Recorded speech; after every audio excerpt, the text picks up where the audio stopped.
An incredible experience with them. They gave me a great estimate. They were there on time, and when they came to paint our kitchen, they were in and out, and when they were gone, it was like they were never there, except they left a beautiful kitchen. Maybe it's time for you to take a look at their spring sales event. You can get 10% off qualifying projects through May the 15th. CertaPro Painters, they're independently owned and operated right here in our community, so you might want to give them a call. Start spring off right. Schedule your free estimate online at CertaPro.com. That's Certa with a C.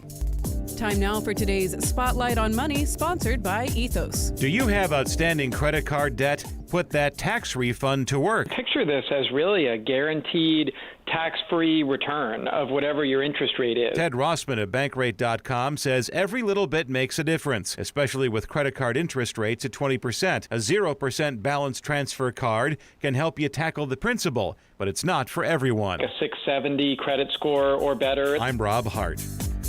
If you own a small business, the pressure never lets up. Something's always coming at you. That's why business owners turn to LendSeek for funding. I don't need promises. I need options. LendSeek's AI platform showed me real funding choices. Now I can cover payroll, handle taxes, and go after growth opportunities without the daily stress. Up to $5 million with funding in as fast as 24 hours. No upfront costs. No prepayment penalties. Start ready, stay ready. LendSeek.com. LendSeek.com. We just want to have enough money for retirement. And travel to visit our grandchildren. I understand. That's why at Fisher Investments, we start by getting to know each other, so I can learn about your family, lifestyle, goals and needs, allowing us to tailor your portfolio. What about commission-based products? We don't sell those. We're a fiduciary, obligated to act in your best interest. So how do your management fees work? We have a simple management fee based on the value of your portfolio, so we do better when you do better. We appreciate that kind of transparency. We also check in with you regularly to keep you up to date on the markets and your portfolio. Well, what other services do you offer? As a client, you have access to resources on investing, financial planning, estate planning, Social Security, Medicare, and more. Wow, sounds like Fisher Investments has everything we need. At Fisher Investments, we're clearly different. Learn more at FisherInvestments.com. Investing in securities involves the risk of loss.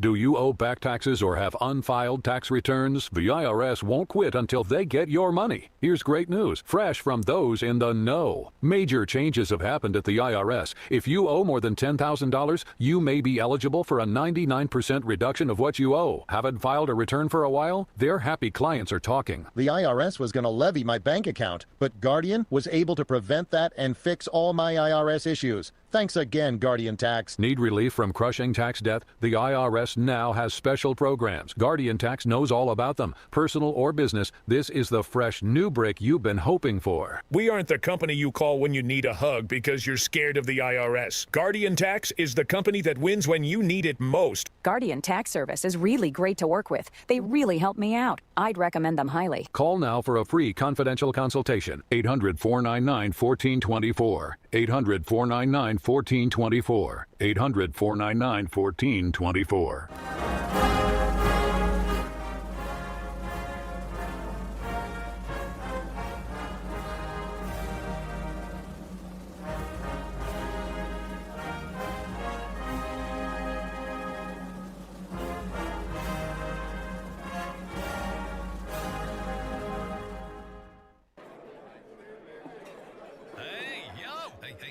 Calm down. The show is about to start.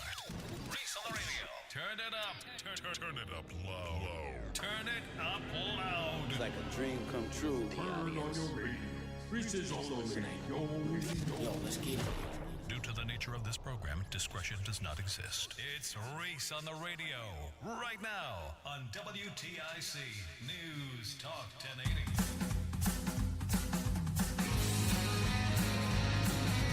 Yeah!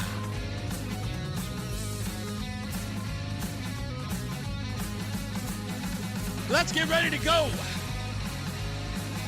All you scallywags, nutmeggers, conversationalists, and a special shout out to all you haters, especially in the news media.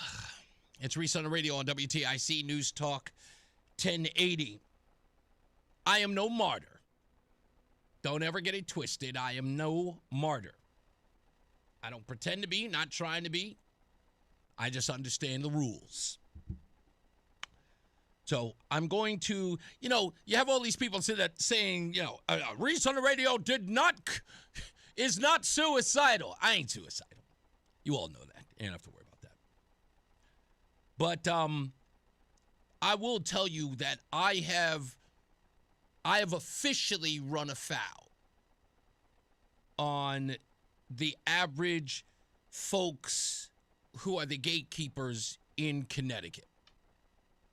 And there will be a lot of attention being paid to this show. And that's fine. I'm good with that. I'm okay. People are going to be wondering, what is he going to say next? What is he going to do? Where is he going to go? Also fine with that as well. But again, no martyr. No martyr here. My show is going to be, I guess, a target of ridicule, of attacks by certain individuals who are in this business for obvious reasons, because, again, it is not about you. It is about people who care about you, about working in your best interest. And I want all of them to understand that, and I want you to understand it. And I don't care if they attack me, because it would be proof to me that what I do in serving your interest is a problem for them. That I would dare care about the people that they serve instead of my own personal interest. That I am not going along to get along. Don't care about that. I know, yes, the usual thing is you come into town and they'll tell you, that's not the way we do things around here. And my attitude is, so? And that insults them. How dare you tell us so? How dare you ignore us? Because you're a nobody is why. And the reason why you're a nobody, and I'm going to tell everybody, before I get into my little story today, let me tell you why you're a nobody. Because if you're all doing the same thing and behaving as sheep, who can possibly recognize you? If you're all sheep, you're identical. You're all clones of each other. You're not standing out. And wearing your ridiculous outfits doesn't make you a standout. If your narrative and your message is the same, you're nobodies. Now, I'm going to be the first person to tell you here, and I've done this before, and trust me when I tell you, they will be angry when I say it. Stop watching them. Make them pay by turning off their television, their shows, all of them. Stop watching them. Let them know you are not going to be lied to anymore. That you are not going to be a part of the ridiculous old boy and old girl clubs anymore. You have got to stop feeding them. You are giving them license to lie to you. And they know it. They are willing to lie to you. And they will get their backs up about someone who serves your interests. And I couldn't believe it happened today. To hear a reporter look at me in the eye, to see them look at me in the eye and say that I was aggressive for serving the interest of you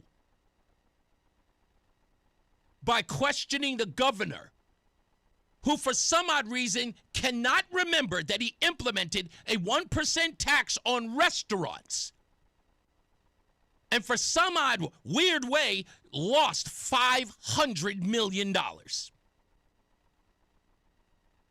The fact that no one wanted to ask about that money and know that it's an important story.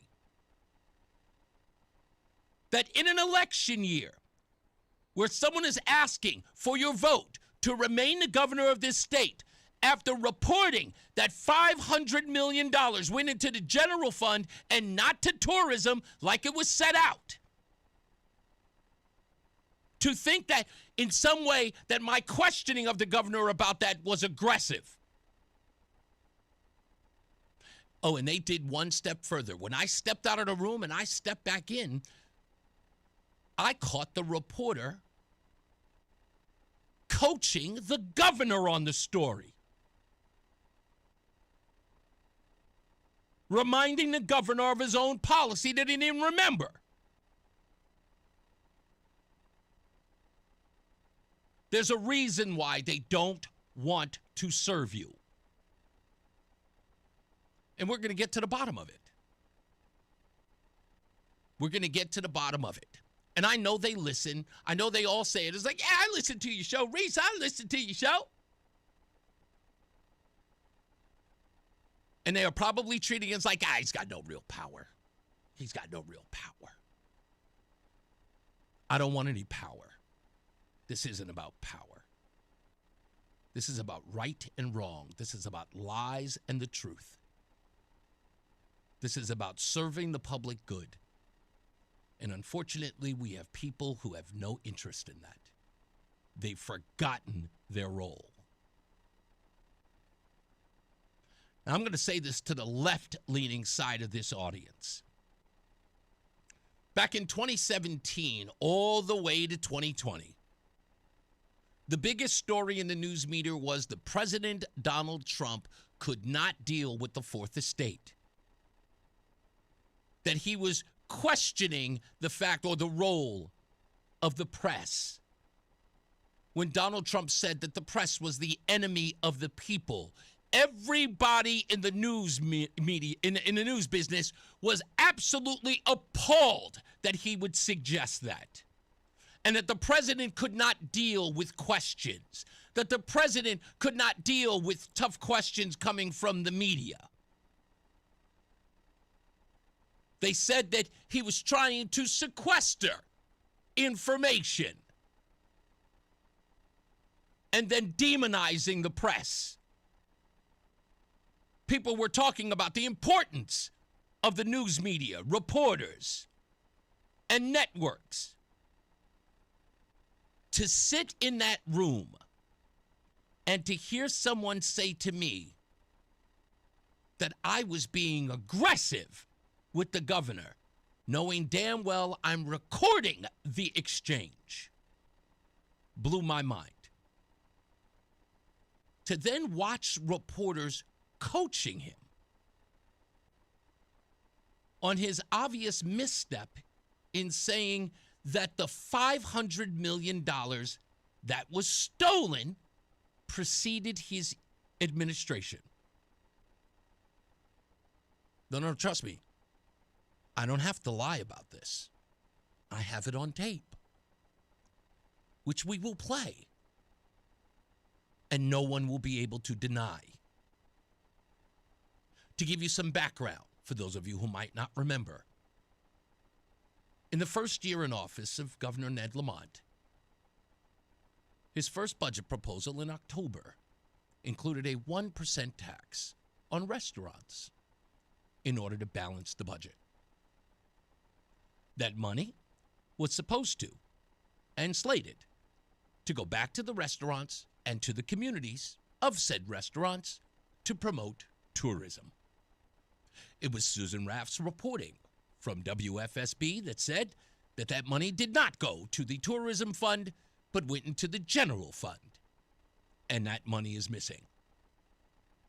Members of the Restaurant Association came to City Hall to not ask for the $500 million that was stolen from them, because that's what happened. They asked, going further, can we allot the amount of money, the 1%, back into the restaurants? They didn't even ask for the money back, which I'm asking for. I want the $500 million back. I think the taxpayers deserve it. I think the towns and the municipalities who paid it deserve it. They were promised that. They were told that. They were lied to. And if the governor wants to remain the governor of the great state of Connecticut, I believe he should honor that request, regardless of what the restaurants are asking for. People are owed that tax, and it should not be blown over. It is a reasonable request. So, to hear that the governor's saying that it preceded his administration, not knowing that it was in essence the first order of business of his administration when he joined back in 2019, begs a little bit of a question. Why does he not remember? And if he doesn't remember, why did nobody on his staff alert him to this amount of money? Which led me to my second question to the governor, which you'll hear. Why is everybody being so cavalier and dismissive about $500 million missing? Did no one see it as important? Was this just business as usual? Is this the way things go down in Connecticut? We just squander $500 million and we move on and we spend money any way we can and just continue to tax more and more people? We just move on to the next tax? And no one's supposed to be upset about that? Even you folks on the left? I know plenty of you are just saying, it's just 1%, that's okay, and it's for a good cause. Well, it didn't go to the good cause that you eagerly paid that 1% for. Answers are required, aren't they?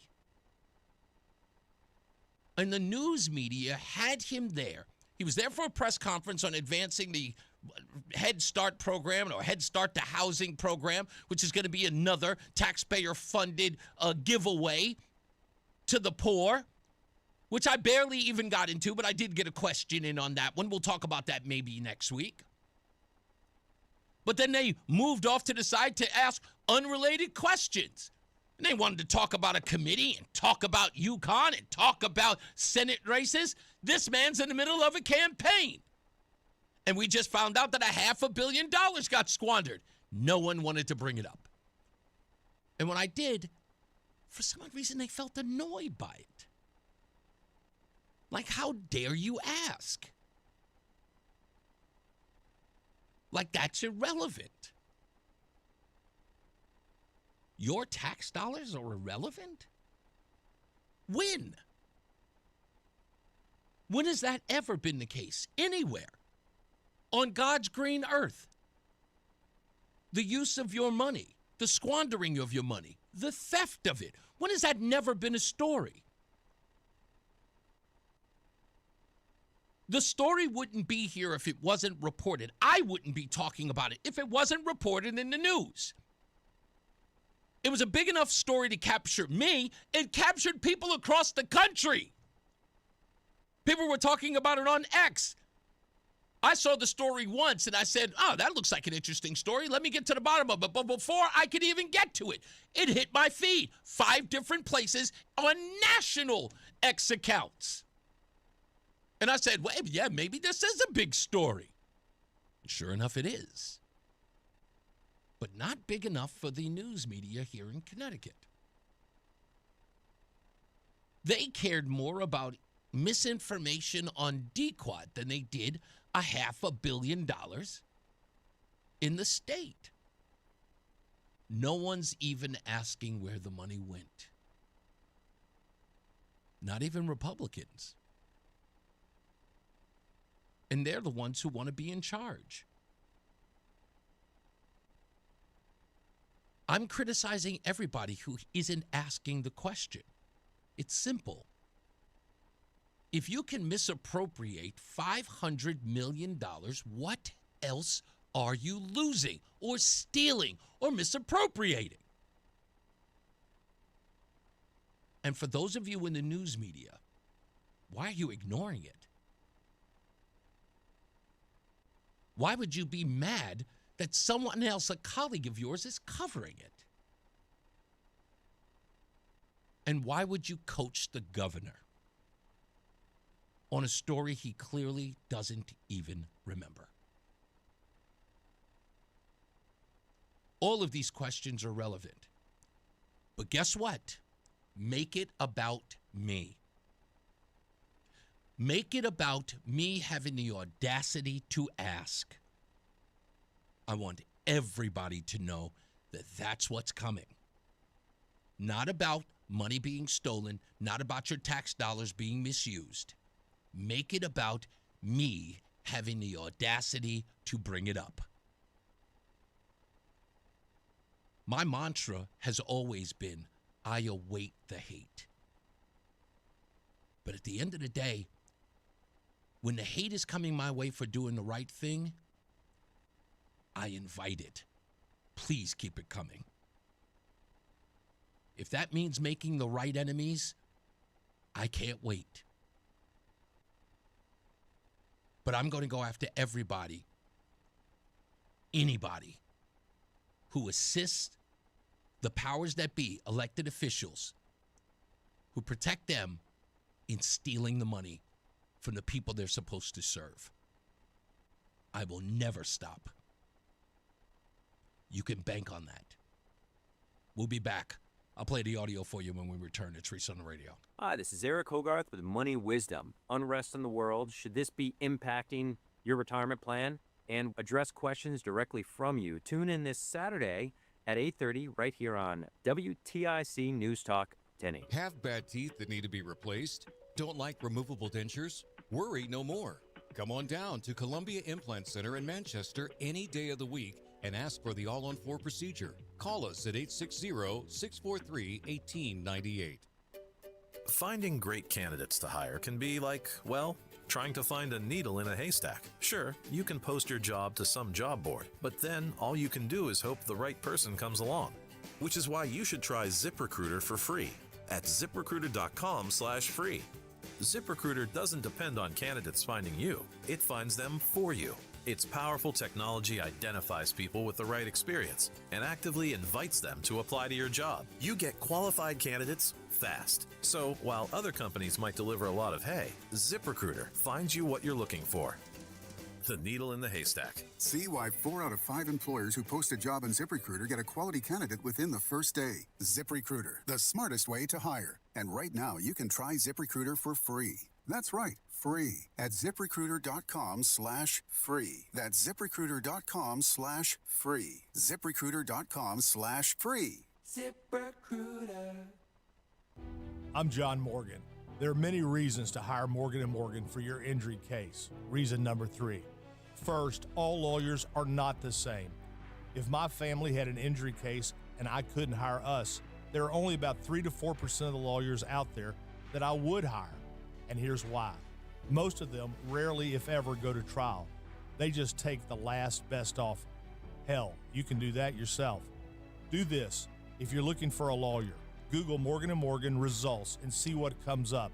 It may shock you. Then Google the firm you're thinking of hiring and do the same. That may shock you as well. We became the largest injury firm in the world for a reason. We won a lot.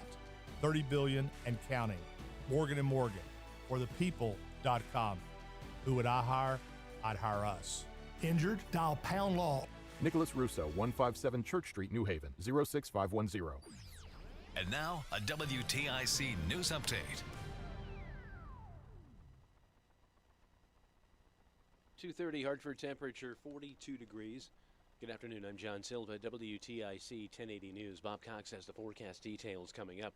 The State Inspector General has determined that 3 Hartford police officers were justified in their use of deadly force in an incident last year. Officers spotted William Bowen armed with 2 firearms last March 6th in the area of Homestead Ave and Magnolia Street. The report states that Bowen ditched the weapons during a pursuit, but he was still carrying a cell phone, an officer telling him to drop the gun before opening fire. Pam Bondi is out as Attorney General. President Trump fired her this afternoon. She'll be replaced by number 2 Todd Blanche. Shooting investigation on Route 8 southbound in Derby had part of that highway closed this morning. State troopers investigating on the southbound side between exits 13 and 12B. One person, according to multiple reports, was treated for non-life-threatening injuries. They had the highway reopened just before 7 o'clock. Iran has fired more missiles at Israeli and Gulf Arab states, demonstrating Tehran's continued ability to attack. Comes even as President Trump has claimed the threat from the country has been nearly eliminated. And the president's new White House ballroom has gotten the final okay from a key commission. It comes after a federal judge, though, ordered a halt to construction unless Congress approves the project. WTIC News Time 2:31. Here's Bob with the forecast. Cloudy and cool this afternoon. A little bit of spotty drizzle and patchy fog in spots, and temperatures in the low 40s with a northeast wind at 10 to 15 miles per hour. Tonight's cloudy with areas of fog and spotty drizzle, lows 35 to 40 degrees. And we start out with more of the same Friday morning. Clouds, areas of fog and spotty drizzle. Some sun mixes in, though, by tomorrow afternoon, and with winds shifting into the southwest, highs will rise into the 60s. Partly cloudy Friday night, lows 50 to 55. Saturday's partly sunny with a high near 70. Some showers in on Easter Sunday, a bit breezy with highs in the 60s. I'm meteorologist Bob Cox in the WTIC Weather Center. Markets continue to trend downward this Thursday. The Dow off 179 points. NASDAQ down 62. S&P down 14. I'm John Silva, WTIC 1080 News. Got a tree causing big trouble in a tiny space? Don't risk it. Call the experts who specialize in the impossible jobs. At Tree Wise Guys of Connecticut, we handle the heavy lifting so you don't have to. From precision limb cutting and stump grinding to full land cleaning and emergency storm damage cleanup. No job is too big and no space is too tight. When it matters most, trust the guys who know trees. Trust Tree Wise Guys of Connecticut. Visit treewiseguysct.com today to get a free quote on your next project. That's treewiseguysct.com. Data and Analytics Manager for Henkel Corporation. Fully remote to conduct data-related market analysis following needs of marketing, media, sales, category management, and top management. Required: a bachelor's degree in applied maths, CS, information systems, stats, or related field, plus 5 years of experience as a data scientist, data engineer, or related occupation. Designing and developing data structures and analytics solutions, or, alternatively, a master's degree plus 3 years of experience. Domestic and international travel up to 20%. Salary: $138,944 per year. Send resume to dana.blazy@henkel.com. dana.blazy@henkel.com. Reference number 15967-354. Veterans and active duty service members, when your call to service ends, your mission doesn't have to. Go from GI to IT in just a few months at My Computer Career. Prepare for a high-demand career in cybersecurity, protecting people, systems, and institutions from real cyber threats. Cyber warriors are needed now. Will you answer the call? Go to mycomputercareer.edu/CWP to learn more. That's mycomputercareer.edu/CWP. An Elite CompTIA certification partner. VA education benefits are available to those who qualify. If you own a small business, the pressure never lets up. Something's always coming at you. That's why business owners turn to LendSeek for funding. I don't need promises. I need options. LendSeek's AI platform showed me real funding choices. Now I can cover payroll, handle taxes, and go after growth opportunities without the daily stress. Up to $5 million with funding in as fast as 24 hours. No upfront costs. No prepayment penalties. Start ready, stay ready. LendSeek.com. LendSeek.com. A Social Security update. 70 million Americans collect Social Security benefits today, and millions more will join soon. Now, a new study finds 70% of Americans don't get the full benefits they deserve. But recipients can use simple strategies to boost Social Security benefits by as much as $188,000 over a lifetime. Social Security expert Michael Allen says it's true and reveals 5 key strategies to increase your benefits. It's all in his free special report. Newsmax calls the report your best guide for bigger Social Security benefits. Whether you're getting benefits or soon will, you need the Social Security report. Get it free. Call 800-999-9690. 800-999-9690. We'll text it to you right away, along with President Trump's act cutting your Social Security taxes. Call now, 800-999-9690. 800-999-9690. Text and data rates may apply. Do you owe $10,000 or more to the IRS like Mark? I've been doing home remodeling for 30 plus years, but the economy crashed. I wound up losing my home, losing my job, and on top of that, owing the IRS a ton of money. I owed the IRS $114,000. It really, truly was the worst part of my life. Then Mark found tax relief advocates. On news radio, I heard about TRA, And I thought, what's the worst that could happen? So I picked up the phone and I called them. When it was all said and done, TRA settled my $114,000 debt for $100, and I'm telling you, I was ecstatic. Could not believe it. Would recommend TRA to anyone. If you owe 10 or even hundreds of thousands of dollars to the IRS, don't lose hope. Do what Mark did and call TRA for a consultation. But TRA did. They gave me a second chance, and I'm forever grateful. Visit TRA.com or call 800-491-9914. 800-491-9914. That's 800-491-9914. Fan of WTIC? Then do us a favor. Download the free Odyssey app and favorite WTIC. All right, we're back. It's Reese on the radio, WTIC News Talk 1080. Like and share with your friends. Let them know that the show is on. It's important. By the way, we've got Michael Criss, who's running for Senate in the 8th District on the program today at 4 o'clock. We were supposed to have Devon Ward, but he woke up sick with the flu this morning. So he and Mark of West Hartford won't be in today, but they will be back next week. We are working on that. Also, well, I've got some other guests that are coming up on Monday. You guys know about the Good Friday show. I'll talk to you about that as well in a minute, which is going to be online because of the Red Sox game. So I'll tell you about that. Also, we've got some guests lined up for next week on Monday and Tuesday. Two very important guests that are coming up on both those days. We are getting the finalized details of Linda McMahon here in the studio. That's an important one because I'll say this, folks. The objective here with Linda McMahon coming here to the station on this program is to do the thing that you guys have been asking me to do, and that is to get in her ear, to get it into Washington's ear, to get it into the Trump administration's ear. That's what I'm trying to do in bringing her here. We've had the president talk about Connecticut as it relates to voting recently, and Connecticut has been very much ignored on a national level, or at least by this administration. And it is important to constantly keep needling this administration. Do not ignore Connecticut because there's a lot going on here that needs to be addressed.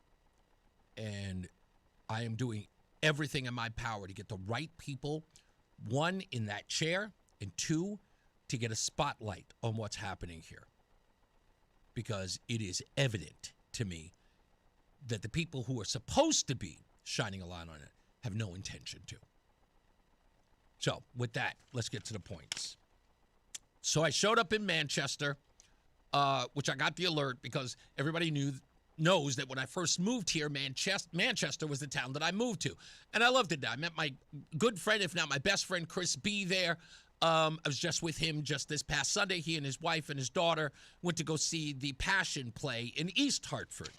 And like I said, Manchester made me fall in love with Connecticut overall. And so when I got this memo that the governor was going to be there, I said, I don't care what he's there for. This is an opportunity to ask him about that $500 million, which I told you it seemed that the press was ignoring. But I had an opportunity. It's at 11 o'clock. Okay, I'm going. Left my house, about 20 minutes to get there. I got there in 19. I may have broken an occasional law, but I got there because I wanted to make sure I was there when he walked in. I wasn't there a minute. Governor walks in. He sits there. A bunch of people speak. Blah, blah, blah, blah, blah. He gets there. They allow questions. I ask a few related to the thing he was there for. Now, I didn't think I was going to get an opportunity or an audience with the governor at all because I thought this was going to be stay on topic kind of deal. So I knew I probably wasn't going to get my chance on the $500 million.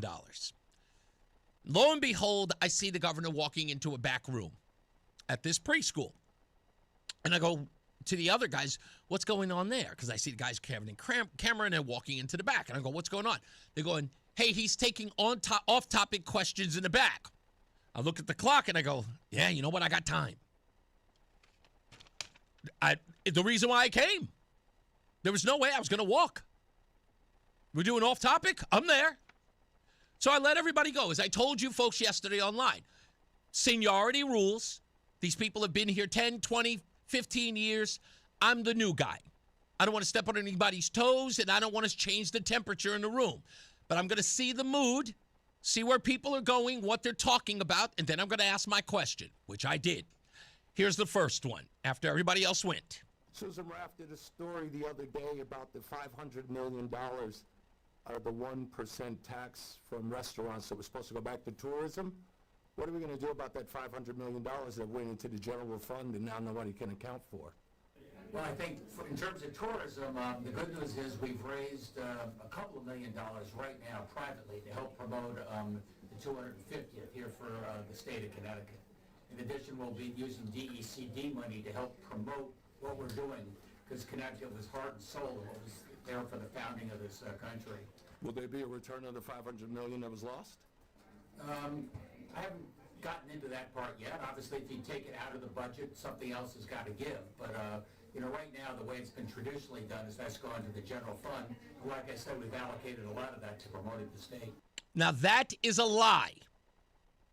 He says generally it goes into the general fund. That's a lie in this case because that was never the plan. That's the whole point of Susan Raff's reporting. It was told the money would go towards tourism. Here's Lamont saying that it was always set for the general fund. We know that's not true. Susan Raff was there. She followed up on my question. It's her story. You see, I give her credit at the beginning because it is her story. What about going forward and having a percentage? I think that's what Scott Dolch from the Restaurant and Hospitality Association would like. They're not even asking for all the money back. They just want a percentage going forward. I think they want money for promotion of the state, tourism. So as I tried to suggest for the 250th, we've got $2 million raised right now, plus some promotional money. Even municipalities would like to get some of that money as well. Everybody would like a piece of that. I'd like it to go to early childhood right here on behalf of the general fund. So that's why we have a session. That's what we'll be discussing with the representatives. Also false. He's talking about, hey, everybody would want a piece of that money because you promised them that. They're not, they want a piece of that money. This isn't their suggestion. This was your suggestion. And everybody's being cavalier about it. So I followed up. Well, I'm saying it's $500 million that did not go back to tourism or to the towns that it was allotted for. I kind of feel like people are treating it like, oh, it's just $500 million. I mean, there's some people who are outraged. This is all precedes me, by the way. But, that said, I think if people want more money for tourism, that money comes from someplace else. Like I said, we've got significant resources for tourism, more than we've had in many, many years, making a down payment on promoting the state for the 250th. Any feelings about the congressional race heating up? They just moved on. They just moved on. As I told you, it's insane. It's like it's not even a big deal. $500 million. It's really $550 million. But it's just like, you know what? The money's gone. If they want that money, you know what? We're just going to have to find another place for it. No, literally no serious questions. $500 million. I'm telling you, people are upset about this. Do they care? Nope. Precedes me. And after I saw that they were moving on, I'm like, okay, all right, I guess these folks are moving on. I can press. So I walked out because I was frustrated. I was incredibly frustrated at this. And I had to remember, okay, Reese, you're not on your show. In your show, you can do whatever you want. But I was like, here, you just got to stay cool. Just cool, stay cool. So I walk out, and I say, you know what? Screw that. Walk back in. I couldn't have been out 2 minutes. I walk back in. Sure enough, the presser's over. Governor's coming out of the room that we were all sitting in, and I see a reporter who I'm not going to name. That will come later. And I see a reporter talking to the governor. Now, mind you, it was apparent that no one in the room wanted to talk about this $500 million. It was apparent when I brought it up in the room. Everyone thought that I had pretty much farted in the place. That was the look. They immediately went to the congressional races. They wanted to talk about that. After that, they talked about the Huskies. They wanted no parts of this story. They did not want to press him on it, even though it was evident to all of them, especially Susan Raff, when he said that it preceded him. He knew that was not true, or maybe he didn't. But anyway, that should have been the focus. When they heard that, when every person, every reporter in that room heard him say it preceded him, they all knew it was a lie. But nobody brought it up. They just moved on. And I was ticked off about that. So I figured I would just get him one-on-one and say, Governor, with all due respect, this was your proposal. And I was even going to play him the audio that I had, the video that I had on my phone. But I walked in and I saw a reporter looking directly at the governor and saying, and I quote, "This actually did happen on your watch. It was in the 2019 budget." Didn't want to talk about it while the cameras were rolling, but were talking about him privately and literally coaching him on it, on the issue, reminding him of it. I stood there and lost it. I went, what in the hell? What? The cameras are no longer rolling. Now we're addressing him? Now we're reminding him? That could have been done with the cameras rolling. This is great stuff. This is a huge news story. And the governor just flat out lied about it. Nobody cared. I'm telling you, I'm completely lost. And I know a lot of you are going to say, see, Reese, see? It wasn't that I didn't believe you. It's not that. It's just knowing who it is now. Right? So having it revealed to me in my face while I'm standing there, knowing that my presence there, I'm skunking the place. I'm a skunk in the room. Knowing that. And then to see a reporter coaching the governor, giving him a heads up on the fact that it was his administration that did it, but not questioning him about it. Giving him the lowdown on what he clearly doesn't remember. And then somebody from his camp says, hey, Reese, you know what? Let's see whether or not we can get the governor on your show. Here, take my number. This was the same person I saw when I saw the governor at the Hartford Public Safety Building when he was doing the recruitment and retention bill that he was promoting to the police and fire department. That individual wanted no part. Hey, just give me your card, and walked off. Never heard from the guy. Today, take my personal cell. Gee, I wonder why. It was an astonishing thing to witness. And I think I just found my new addiction. I did. I don't do alcohol. I don't do cigarettes. I don't do sugar. But I am all in on media corruption and lies. And I'm going to get drunk on it. We'll be back. It's Reese on the radio. This is the story of the one. As a maintenance tech at a university, he knows ordering from multiple suppliers takes time away from keeping their arena up and running. That's why he counts on Grainger to get everything he needs, from lighting and HVAC parts to plumbing supplies, all in one place. And with fast, dependable delivery, he's stocked and ready for the next tip-off. Call 1-800-GRAINGER, click Grainger.com, or just stop by. Grainger, for the ones who get it done. Imagine this. A college student writes a paper about overnight delivery. His professor isn't impressed. That student, Frederick Smith, founder of FedEx.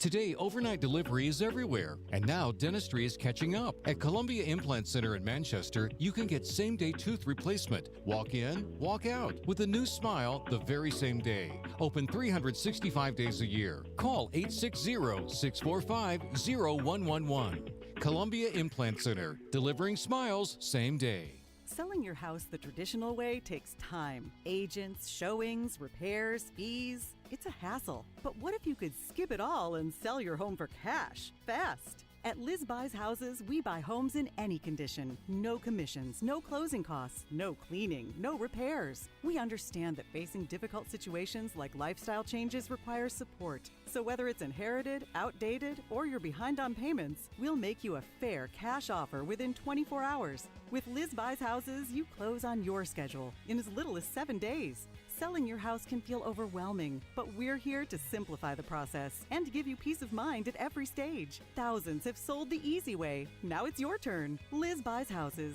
Real cash.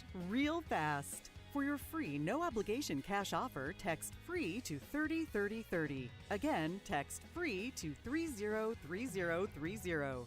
Text FREE to 303030. At Uline, the prevailing opinion is, if you don't live it, you don't believe it. The people at Uline believe in hard work, and they live it by being there 24/7 to answer your call, having 41,000 items in stock, and offering same-day shipping from 12 locations across North America. Business owners, sellers, buyers, shippers, and packers believe it. Uline is the hard-working, dependable source for your shipping and industrial supplies. Visit uline.com. At Audion Hearing, our mission is simple: to make better hearing affordable for everyone. We're proud to offer high-quality, rechargeable hearing aids starting at just $98. Clear, comfortable, and ready to use right out of the box. And here's a study worth hearing. Research shows that wearing hearing aids can reduce your risk of dementia by up to 61%. Join over 1 million happy customers and hear the difference today by going to audionhearing.com. That's AUDIEN hearing.com. It's Reese on the Radio on News Talk 1080 WTIC. We're back. It's Reese on the Radio on News Talk 1080 WTIC. For those of you who are just joining us, and we'll talk about who's on the program later on today as well as next week. I'll get to that briefly. But if you're just joining us, we were talking about, or I was talking about, going to Manchester to meet with the governor during a press conference and to get some questions in about the $550 million that was taken from taxpayers that was supposed to go to tourism but ended up in a general fund. It was this story that started this entire campaign by yours truly. Connecticut's tourism budget has been slashed, but there are plans to revive it. Money will come from a meals tax, a tax that is supposed to help promote the state, but is going somewhere else. Your chief political reporter, Susan Raff, is live in Middletown, where restaurants are fighting to get the money that was promised. Susan?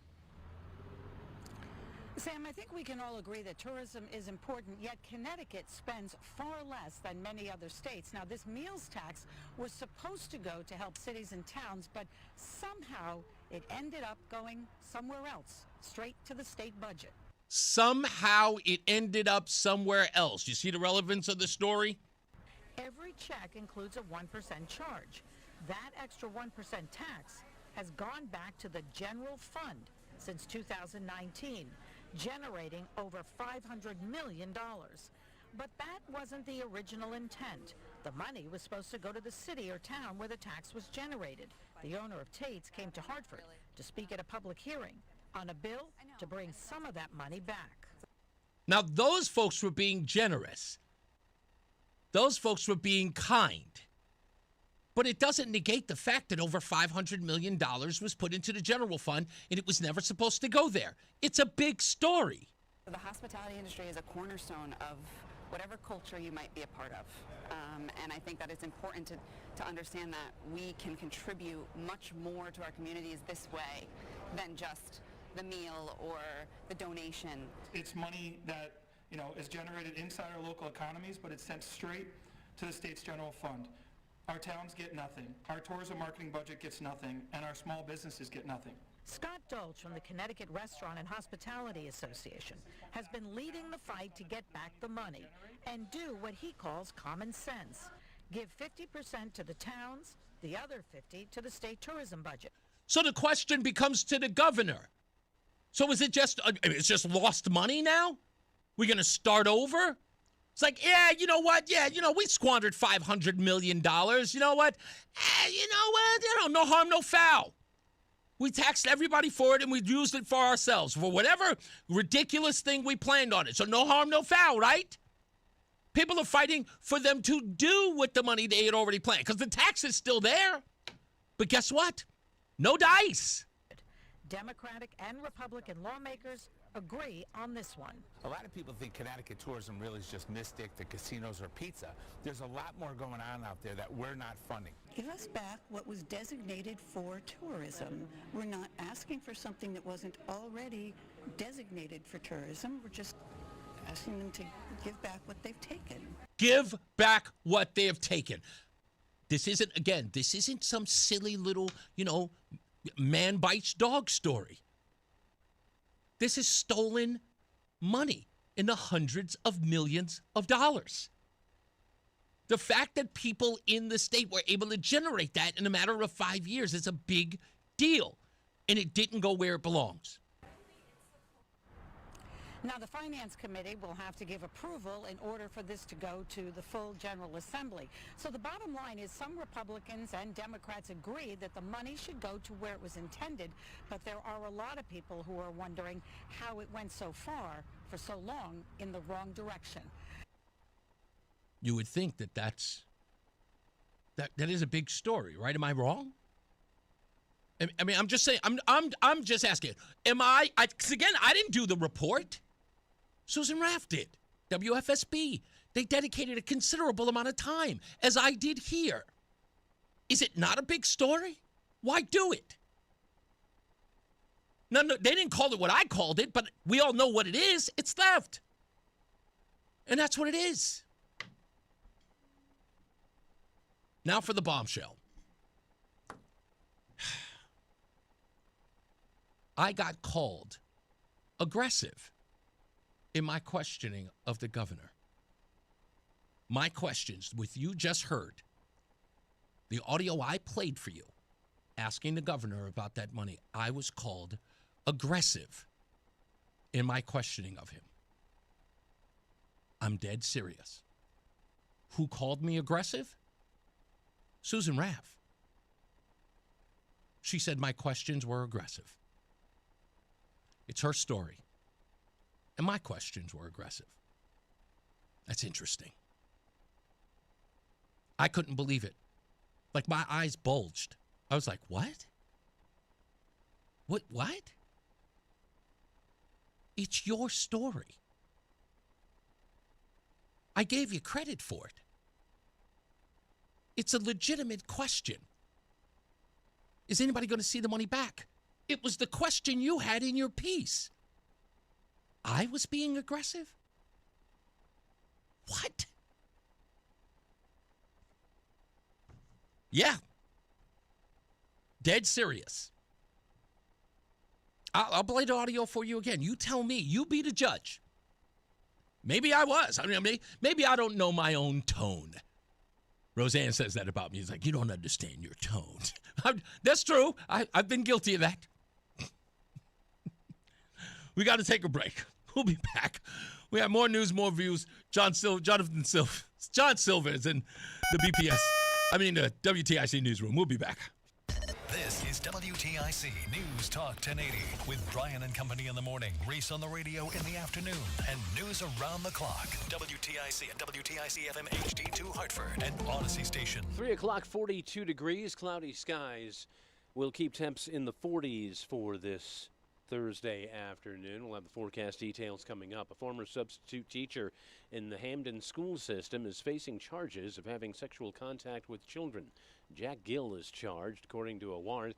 Police got wind of the incident in January that Gill allegedly inappropriately touched a second grader at Shepherd Glen School. Gill had gained work through a temp agency. The alleged abuse occurred several times during different days in December of 2025. President Trump has moved on from his attorney general. Lisa Dwyer reports. President Donald Trump says Pam Bondi is out as his attorney general. Bondi's departure ends the contentious tenure of a Trump loyalist who oversaw firings of career employees and investigated the Republican president's perceived enemies. The news follows months of scrutiny over the Justice Department's handling of files related to the Jeffrey Epstein case. that made Bondi the target of angry conservatives. Trump has named Deputy Attorney General Todd Blanche as acting Attorney General. 3 people familiar with the matter say he has privately discussed Environmental Protection Agency head Lee Zeldin as a permanent pick. I'm Lisa Dwyer.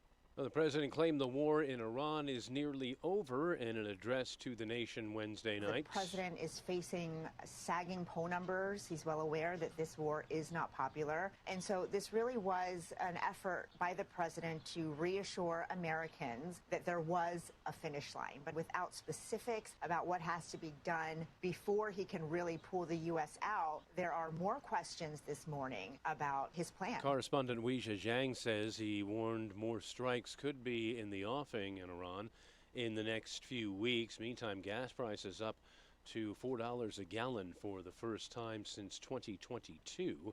State Attorney General is on the lookout for price gouging as these prices continue to climb. The Department of Consumer Protection and Energy and Environmental Protection, part of the effort as well, comes as gas prices have soared on average over $1 in the last month. SEMA President Criss, that's the Connecticut Energy Marketers Association, argues that consumers aren't seeing price gouging but are seeing ongoing shifts in market prices. We want to make sure that consumers know that the local family that owns the gas station on the corner that you fill up at is not taking advantage of this situation. And it's almost impossible just because of the intense competition on the street. If you don't like someone's price, you don't have to drive very far to get to the next one. After Wednesday's spectacular launch, the crew of Artemis II is now getting down to business. Correspondent Mark Strassman's at the Kennedy Space Center. Great flying with you, Houston. Late last night, Artemis II pilot Victor Glover took manual control for the first time. Just the beginning of the crew's intense, highly scheduled 24 hours of systems testing and engine firing. Test is to make sure the craft is up to the task to head to the moon. It won't land on this trip, but it'll do a loop around and reach the far side. On the way to the Final Four, UConn men's basketball coach Dan Hurley gives credit for the Huskies' success to guard Silas Damari Jr. Just coming to UConn changed our defense and our toughness. It was Damari who forced the Duke turnover that led to the winning shot Sunday. It's a great feeling to know that me getting a deflection is kind of going to be part of history, and knowing that's what I was brought here for is kind of like the cherry on top. Like, Coach wanted me to come here to be the point of attack defender. So for us to be able, or for even myself to even make a play like that is just a great feeling, and to know that my presence is known and Coach came and got somebody that was willing to be a game changer. The Huskies take on the Fighting Illini of Illinois in one national semifinal on Saturday. WTIC News Time is 3:04. Checking traffic on this, probably can call this getaway day with the holiday tomorrow leading into Easter, the Good Friday holiday tomorrow. And there is a crash to report on 91 northbound. This is down in Middletown in the area of exits 18 and 20. Looks like the right lane is taken out there due to a 3-vehicle crash. No major hassles in the greater Hartford area, at least in terms of delays at this point. Looking at building traffic down in Lower Fairfield County along the northbound side of 95 out of Stamford between exits 6 and 11. That'll eventually push its way into Fairfield and Bridgeport. Let's check the WTIC Weather Center forecast. Lots of clouds out there with a damp and dreary pattern, and tonight we keep things cloudy. There's a little bit of rain possible too as we reach our low of 39. Tomorrow will be cloudy with some areas of drizzle in the morning. Then through the afternoon, we'll try to mix in a little bit of sunshine. It's going to get breezy, and those breezes are bringing in warmer air. A high of 64 tomorrow afternoon. Tomorrow night, we're partly or mostly cloudy with a low of 52 degrees. Saturday will be warm, sun and clouds for us. Could be a shower or two in the afternoon, but our high is 73. Going into Sunday, notably cooler again as the rain returns for us. It'll also be a little breezy with a high of 63. Monday is mostly cloudy and even cooler still, a high of just 51. As we look towards the rest of the midweek there, we will find temperatures only staying in the upper 40s for us, so back to a slightly cooler pattern. This is meteorologist Melissa Constanzer in the WTIC Weather Center. All right, we have cloudy skies out there. 42 the temperature in Hartford this afternoon. Checking Wall Street, markets remain on the downward note. The Dow's down 111 points. NASDAQ's down 17. S&P is off 2. For these stories and more, go to WTIC.com. I'm John Silva, WTIC 1080 News. Low testosterone can be a real problem for many men. It causes poor sleep patterns, decreased energy, brain fog, low sex drive, and it makes it tough to stay in shape. And as we all know, a healthy body is important to our overall health and well-being. This is Dale for Northeast Men's Health, and if some or all of those symptoms sound like you, we can likely help you be done with low T. But more than this, we can also help you lose weight, support your metabolism, improve your gains in the gym, and more with our new targeted body composition plans featuring GH peptides, NAD+, GLP-1, and more. Our low T protocols, applied in conjunction with our body composition plans, will help most men see real improvements, true weight loss, higher energy, improved sleep, stronger workouts, and a renewed sex drive as well. So call us. Your initial visit is just $99 and includes blood work and a medical consult. And if you start treatment the same day, your visit is free. Call 800-930-5956 or visit northeastmenshealth.com. We have 6 offices across the Northeast to serve you. Featured therapies are compounded and have not been evaluated nor approved by the FDA. Provider prescription required. See website for details. I'm John Morgan.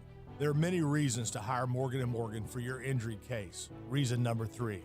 First, all lawyers are not the same. If my family had an injury case and I couldn't hire us, there are only about 3 to 4% of the lawyers out there that I would hire. And here's why. Most of them rarely, if ever, go to trial. They just take the last best offer. Hell, you can do that yourself. Do this. If you're looking for a lawyer, Google Morgan & Morgan results and see what comes up. It may shock you. Then Google the firm you're thinking of hiring and do the same. That may shock you as well. We became the largest injury firm in the world for a reason. We won a lot. $30 billion and counting. Morgan & Morgan. For the people.com. Who would I hire? I'd hire us. Injured? Dial pound law. Nicholas Russo, 157 Church Street, New Haven, 06510. Reese on the radio, making sense of the news. Yeah, even when it makes no sense at all. Now on WTIC, News Talk 1080. Hey, we're back. It's Reese on the radio on WTIC, News Talk 1080. Thank you. I'm reading a couple of messages here. Criss writes, "Hey, Reese, I'm not convinced that anything will ever get better in Connecticut, but I am glad you are fearless in calling out corruption. Everywhere you look in this state, you will find something that is broken beyond repair. All of big businesses has had to find new states to call home. Hard to come to the realization that politics can destroy a neighborhood. Unfortunately, there will be a lot of suffering because of the corrupt government." I'm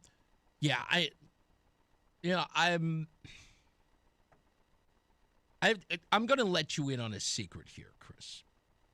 And it is not a good secret to share, but it is a secret. And anyone who is in this business will tell you. A place like Connecticut is ripe for guys like me. It's our business. Like, we need all of this bad crap to be going on in order to be who we are. And I'll never forget the day that I admitted that out loud. And I said it in a very dismissive way to someone who was, kind of trying to get under my skin. And I had to look at him and say, like, I think he was coming after me on a personal level. I think it had to do with Barack Obama's reelection. And he was like, yeah, Barack Obama's going to be reelected, and what are you going to do now? And my response to him was about as dismissive as it could get. And I'll paraphrase what I told him. I said, I understand that Barack Obama may indeed be president of the United States and will get reelected. But the guys like me and people in this business, that's a gold mine. Because we know exactly how horrible he will be. We know exactly how corrupt his government will be. We know exactly what he'll do that will drive the rest of you crazy. And all of us in this business, we will market ourselves off of telling you and exposing him. We will make a gold mine off of it. So while you're sitting around bragging, yeah, he won. But the rest of us, we know. If our guy wins, it'll be a boring-ass day. The most we'll have to do is defend every one of that Republicans' policies. But if we get an opposition party inside the White House, you can forget about it. Our sponsorships go up. We do. I'm telling you, that's what I told them. And it couldn't be more cynical to say it. But when I got here, and again, I would have never imagined to be here in Connecticut. But I knew the minute that I was coming back that something else was going on. And I heard all of you saying, you don't want to come here, man. It's a mess. And I had to decide what kind of show I was going to be. If I was just going to come here and I was going to be that same cynic. But remember, there were plenty of parts of my life that had changed. I got sober, stopped smoking, I got married, fell in love and got married. Every aspect of my life changed. And that was when I decided that it was no longer about benefiting over people's misery. I can't do it. Not after everything that has been afforded me. I can't do it anymore. I cannot profit from your suffering. I'm done with it. And I have a platform where I have to push, and I have to push back. So I made my decision. Let them come. Let them be angry. I don't care. But I get your frustration, Chris. I know you're saying to yourself, like, what's the use? I know. But if we don't try, what's the point? I can't sit by. I can't do it anymore. I can't sit idly by and just let it go on and profit from it. I'm done with that. I feel dirty doing it. Lori says the problem with mainstream media is it still hides the truth about his presidency. Yeah, they do. They do. It's just one of those things. Roy says, thank you. We need a strong voice and strong people. No, I'm not some kook crazy person. I just lived here for 55 years and literally been around the world and seen some things that make me question. But it's only me it's only me in the feeling. No, you're not alone, Rory. You're not alone in that. You know? But, you know, we live in a world that just sort of says, like, what can we do, right? Like, what are we supposed to do about all of this? You know, and again, there is the usual, you know, you vote with your feet. And I get that. It's been made incredibly easy now after the pandemic, right? When people found out that they could actually do their jobs from home, which, by the way, we saw coming 30 years ago. I'll never forget the reporting on that. Was saying remote work was going to be the thing. And it was in smatterings here and there. There were stories on places like 2020 with Baba Wawa and Hugh Downs. I love Hugh Downs. I always love Hugh Downs' voice. But they were talking about that, and it was in these very, very off-the-beaten-path places about remote working and how fringe it was, but yet interesting. It's subculture, if you will. And look where we are now. Now that people know, I'll never forget the day that Rush talked about it, saying that now that people realize they can do their job from anywhere, New York is no longer the place to be. Right? The job market used to be, you go to New York. That's where New York was sort of that melting pot of everybody from all across the country and all across the globe. You go there to make your bones, right? You meet a girl or a guy, whatever the case may be, and you fall in love, and then you make all your money, and then you move to the suburbs. You know, you move to Westchester. You move to here to Connecticut. You move to New Jersey, and you commute. And you have two cars with 2.5 kids. There's clearly a minivan in your future. That used to be the deal, but now, no more. You don't have to go to New York to make it. People are making it everywhere. And you can, again, vote with your feet. Connecticut is turning into that place. But there are people who are here in the legislature in recognizing it. It's not that they don't realize it. It's that they are absolutely hell-bent on their agenda of turning over the power structure, the financial structure, to more and more poor people, creating more and more indigent people. This sort of ideology that looks at Connecticut's wealth, looks at the state, its beauty, and its history, and wishes to punish it through taxation. You've got all the money in the world, Connecticut. And instead of selling that or building it, using that wealth to create opportunities for other folks, we punish the wealth. And a lot of people have said, I'm sick and tired of it. And they don't think that there's any hope for them, because they think everyone is corrupt. And if everyone's corrupt, it's a virus and you can't fight it. And I know a lot of you believe in your heart of hearts. You say to me, it's like, Reese, you're naive. You cannot beat this. Well,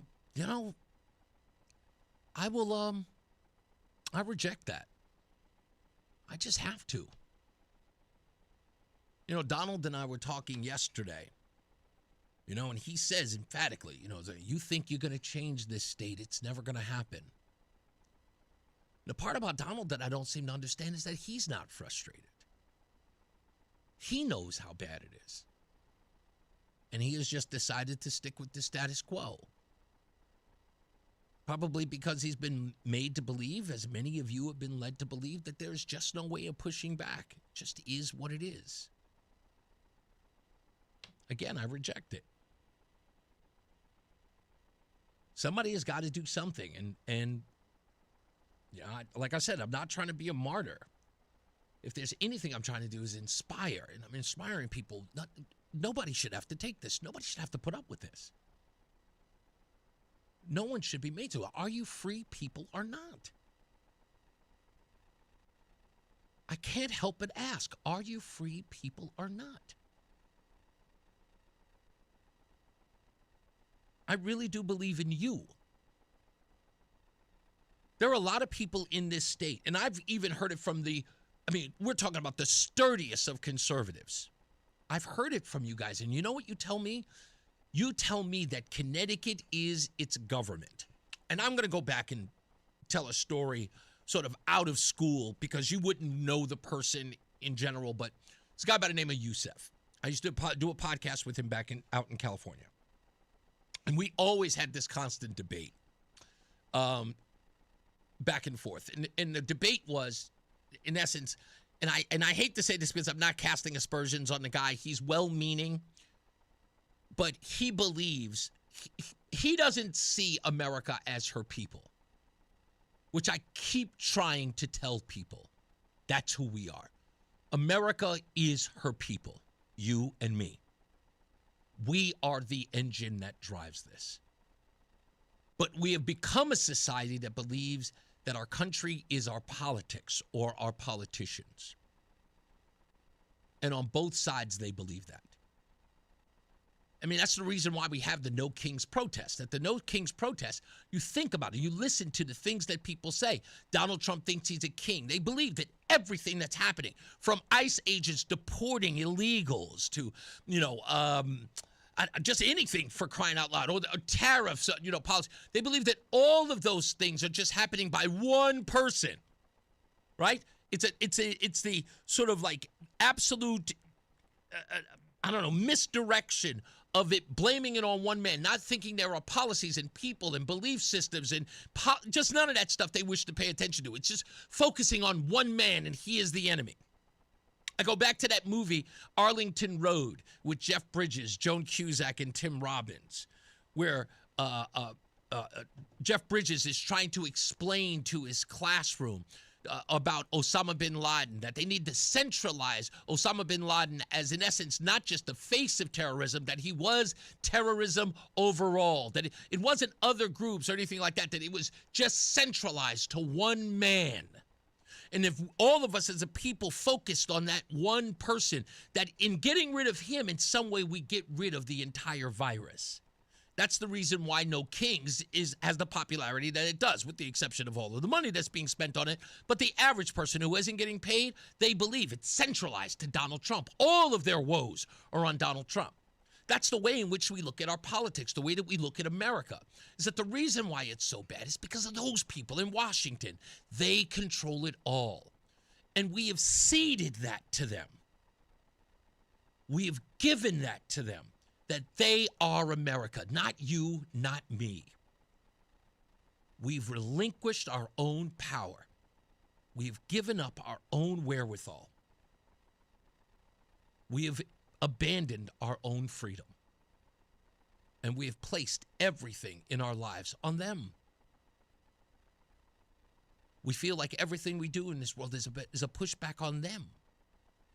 But we never negotiate with each other. We don't even work together.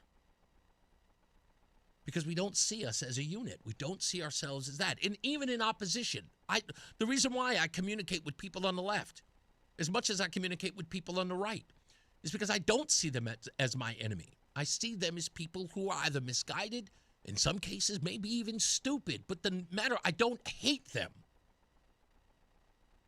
In some ways, I wish to understand them.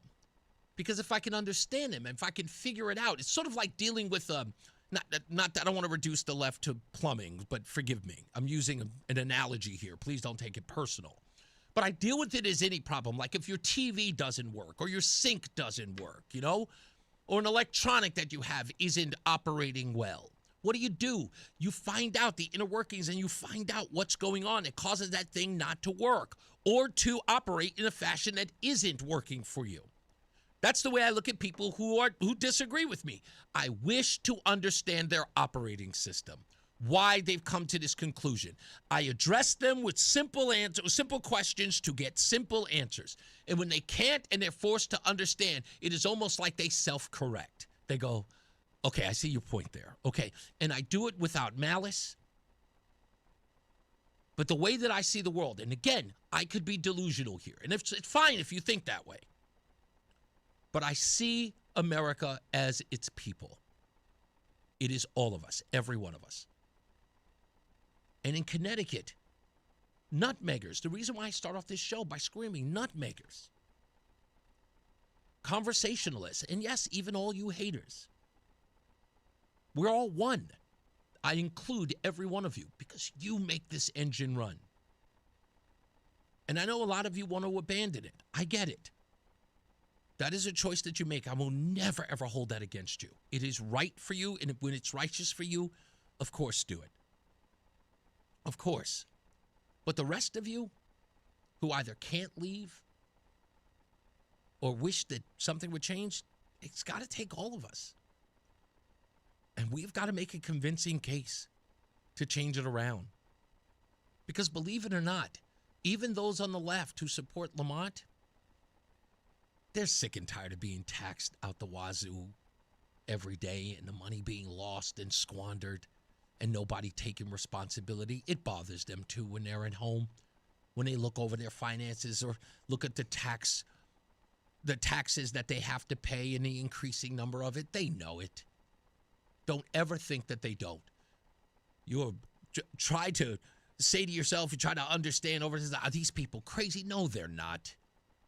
They got to go home too. Their light bill comes too. Their gas bill comes too. They've got to fill up their tanks. They've got to put their kids through school. They've got to deal with the everyday stuff that you do. And guess what? Believe it or not, they won't tell you, and that's fine, for pride or whatever reason, so you don't get the jump on them. Whatever reason, we know. We have to understand that we know. I won't write them off. I know that you will. I know a lot of you will, but I won't. Crazy as it may sound, I have faith in them. Crazy as that may sound. But truth be told, I don't have a choice. This is who I am. I mean, to my core, I have faith in every single one of them. And I really do believe that there's going to be a turnaround in my heart. And if it fails, I'll take that too. But I ain't going to quit after that either. That's not how I'm built. I've never been built that way. When you guys know my story, you know my history. There's no give up button here. I can't. And I hope that you feel a little bit like that too. I really do. Anyway, all right, enough. Like I said, we've got Michael Criss. He's running in District 8 for Senate. He'll be here at 4 o'clock. He will join us. We'll talk about his campaign. We'll talk about a whole bunch of this stuff as well, what's going on in the state of Connecticut, how he wishes to serve you or the people at least in District 8. Also, this week, Pastor Todd, my pastor of the Bridge Community Church, will be here tomorrow, as well as Andrew Decker and the Bandits. They will perform here live. We were online for most of the show because the Red Sox are playing, and that will be broadcast on WTIC, of course, the regular broadcasting, but you can join us on WTIC.com, the Odyssey app, or, of course, on Reese on the radio, so that you can be a part of the program for Good Friday. And Pastor Todd will be here at the hour of the crucifixion and death of our Lord and Savior Jesus Christ. So I hope that you will join us for that. Okay? The show will go on. Thank you guys for indulging me in that long monologue. I know it was a little breathy, but it was what was on my heart, and I just wanted to share that. We'll be back. In fact, you know what we'll do if you want to? 860-522-WTIC, 860-522-9842. If you wish to call in, I usually take calls at the closer to the end of the show, but if you want to call in and opine about what happened in Manchester today, please have at it. We'll take your calls after we get back from the news. It's Reese on the radio on WTIC News Talk 1080. Got a tree causing big trouble in a tiny space? Don't risk it. Call the experts who specialize in the impossible jobs. At Tree Wise Guys of Connecticut, we handle the heavy lifting so you don't have to. From precision limb cutting and stump grinding to full land cleaning and emergency storm damage cleanup. No job is too big and no space is too tight. When it matters most, trust the guys who know trees. Trust Tree Wise Guys of Connecticut. Visit treewiseguysct.com today to get a free quote on your next project. That's treewiseguysct.com. We all hear the radio ads about the IRS. They tell you to be afraid, to be scared, and they try to frighten you into calling. I'm not here to do that. Tax Relief Advocates is different. TRA is here to tell you that if you owe money to the IRS, whether it's $5,000, $50,000, or $500,000, we have a solution. It doesn't matter if you're sitting in your car, at work, or with your kids. No matter where you are, call now. 800-518-3899. Don't lose hope. TRA can eliminate or reduce what you owe to the IRS. Generous programs are now available that can give you a fresh start. Our passion is taxes and helping individuals fix their IRS problems. We have over 1,000 5-star reviews on Google and an A+ with the Better Business Bureau. You don't need to be afraid of the IRS any longer. End your tax nightmare today by visiting us online at TRA.com or call 800-518-3899. That's 800-518-3899. Tax Relief Advocates. Real solutions for real people. At LendSeek, we know running a business takes heart, hustle, and sometimes a little help. That's why we stand with you with our exclusive AI lending platform, connecting you to over 100 funders. If you've been in business for at least 2 years with a minimum annual revenue of $500,000, you can get up to $1 million in funding in as fast as 24 hours. No collateral, no prepayment penalties, no red tape. Apply today with no cost or obligation at lendseek.com. That's LENDSEEK.com. Veterans and active duty service members, when your call to service ends, your mission doesn't have to. Go from GI to IT in just a few months at My Computer Career. Prepare for a high-demand career in cybersecurity, protecting people, systems, and institutions from real cyber threats. Cyber warriors are needed now. Will you answer the call? Go to mycomputercareer.edu/CWP to learn more. That's mycomputercareer.edu/CWP. An elite CompTIA certification partner. VA education benefits are available to those who qualify. And now, a WTIC news update. 42 degrees at 3:30. I'm John Silva. Cloudy skies. Temps stay in the low 40s. We'll check the forecast coming up. Attorney General Pam Bondi is out. Linda Kenyon reports from the White House. On social media, the president confirmed Pam Bondi will be replaced by Deputy Attorney General Todd Blanche, who will serve as acting Attorney General. Trump also praised Bondi, calling her, quote, a great American patriot, and said she will be moving to what he called an important new job in the private sector. The president previously expressed frustration over the lack of successful prosecutions of his perceived political enemies under Bondi. The first Trump cabinet member to be fired was Homeland Security Secretary Kristi Noem, who was moved to a new job within the administration. Linda Kenyon, CBS News, the White House. One person is dead, another injured following a crash Wednesday afternoon in Tolland. State police say that crash involved two vehicles on Old Stafford and Slater roads. One vehicle on Slater struck another in the intersection. 85-year-old Emmanuel Domborajian was killed. The other driver sustained minor injuries.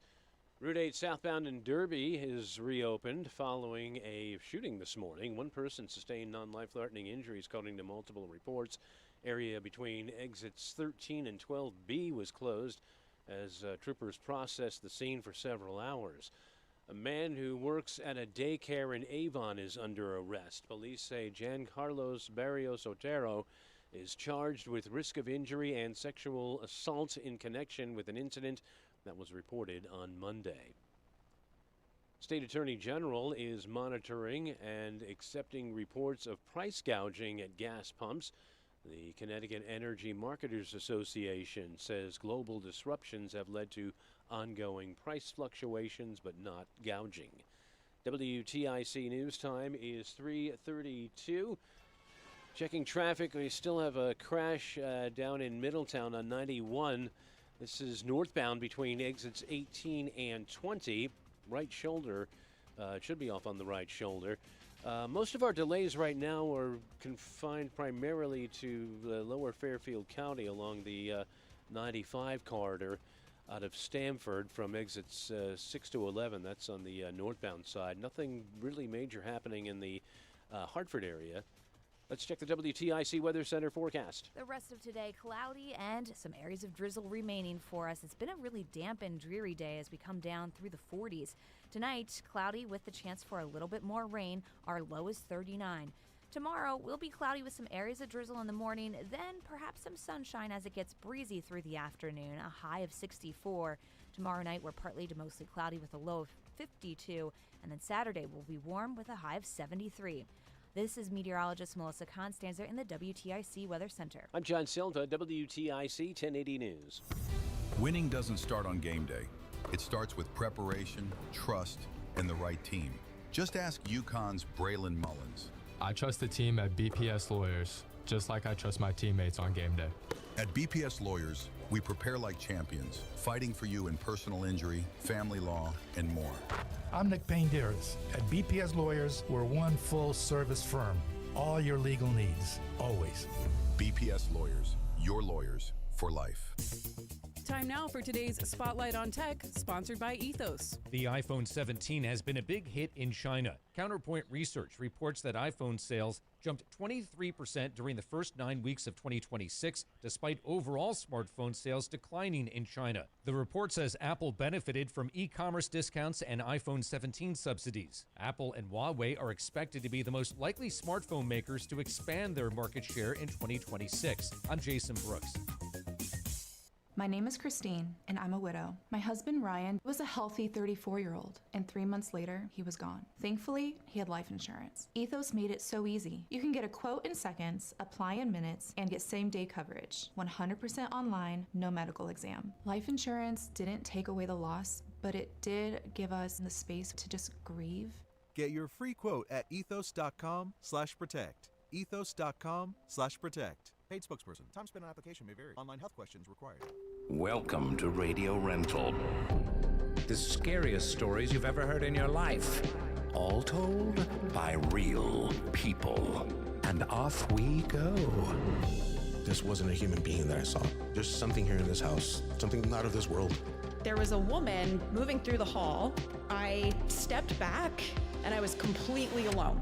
Radio Rental is available now. Listen for free on Apple Podcasts, Spotify, or wherever you get your podcasts. I'm John Morgan of Morgan & Morgan. If you've been injured in a car accident, call America's largest injury law firm. For over 35 years, my mission has been to deliver more for our clients, to deliver more for you. If you or anyone in your family has been injured in a car accident, call us now, as the time to file a claim may be limited. Last year, more clients hired Morgan & Morgan than ever before, protecting America, fighting for you. Morgan & Morgan. Injured? Dial pound law. Nicholas Russo, 157 Church Street, New Haven, 06510. Hair Volume from New Nordic will make your hair look thick and healthy. Available as a tablet or delicious gummies, Hair Volume is available online at Amazon and newnordicusa.com or in the hair care aisle at your local CVS. Hi, I'm Joe with SimpleSaleUSA.com, and I buy houses cash. If you own a house and want to sell it fast at a fair price, call me at 203-896-4600. 4000.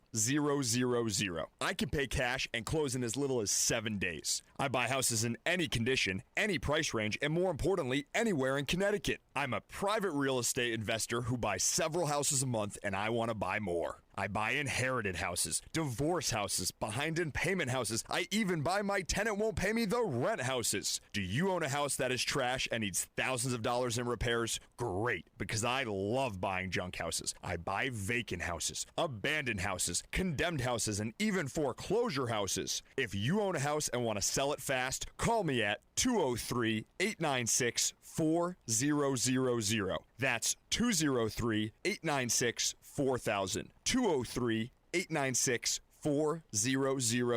Brian Shackman here for CertaPro Painters. I don't know about you, but a fresh coat of paint makes me feel good. That's why you might want to get in touch with the folks at CertaPro Painters. And now is a good time. Ask about their spring sales event. That's 10% off qualifying projects through May the 15th. And they can do inside, they can do outside. They did our kitchen. Man, they were timely, they were clean, and they were so respectful to everybody in our family. CertaPro Painters, by the way, independently owned and operated right here in our community. So schedule your free estimate online at CertaPro.com. Again, that's Certa with a C. At Audion Hearing, our mission is simple: to make better hearing affordable for everyone. We're proud to offer high-quality, rechargeable hearing aids starting at just $98. Clear, comfortable, and ready to use right out of the box. And here's a study worth hearing. Research shows that wearing hearing aids can reduce your risk of dementia by up to 61%.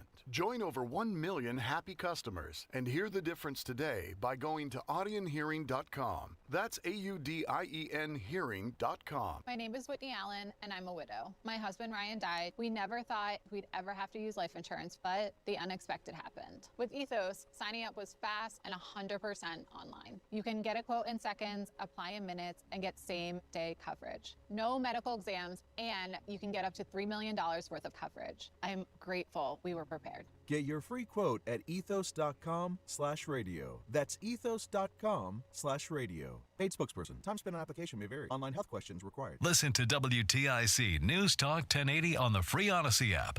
Download and like WTIC today for alerts on special programming.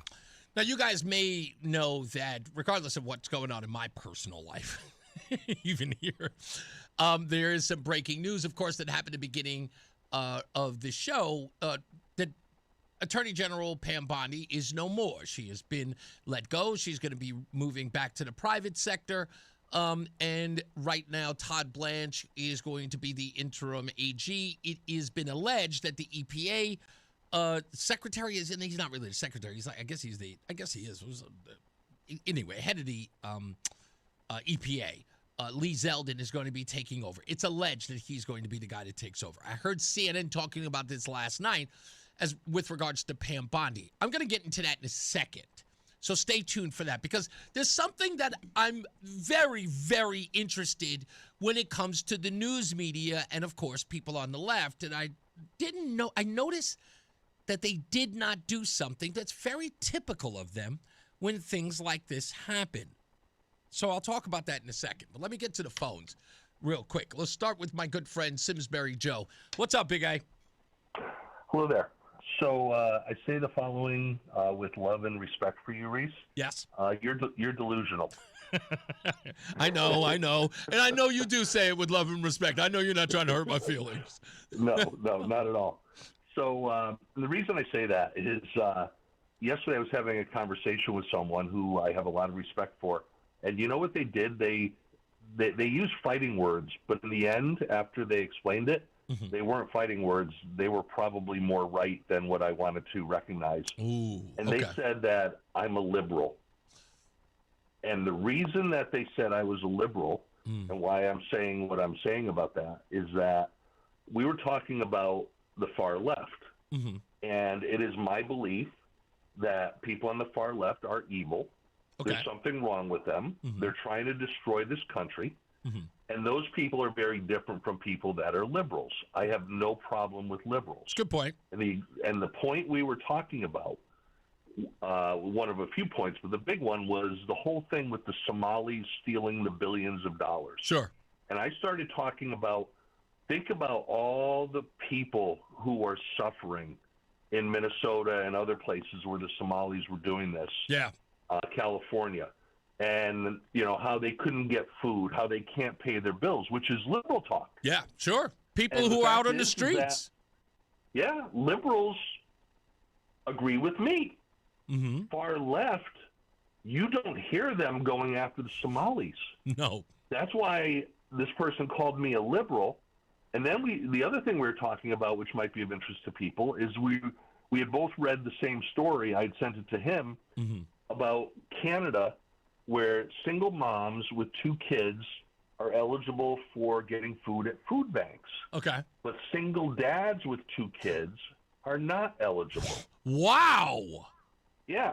And people, where I saw this and what was in the comment section, were people both from Canada and the United States saying very similar things about, first of all, how absolutely insane that is. Right. And that's all focused on DEI stuff. And that's, of course, you know, a liberal would not think that that was okay, but someone on the far left would think that that was okay. Somewhere in their sick brain, they're going to say that, oh, yeah, let's do this. Yeah, let's punish But what the they kid talked because about- they were single fathers. Yeah, but what they talked about in the comments, and a number of people did, and these are people both in the United States and Canada, talking about their local food banks with immigrants showing up in $100,000 vehicles, grabbing as much food as they can, and driving off. Yeah.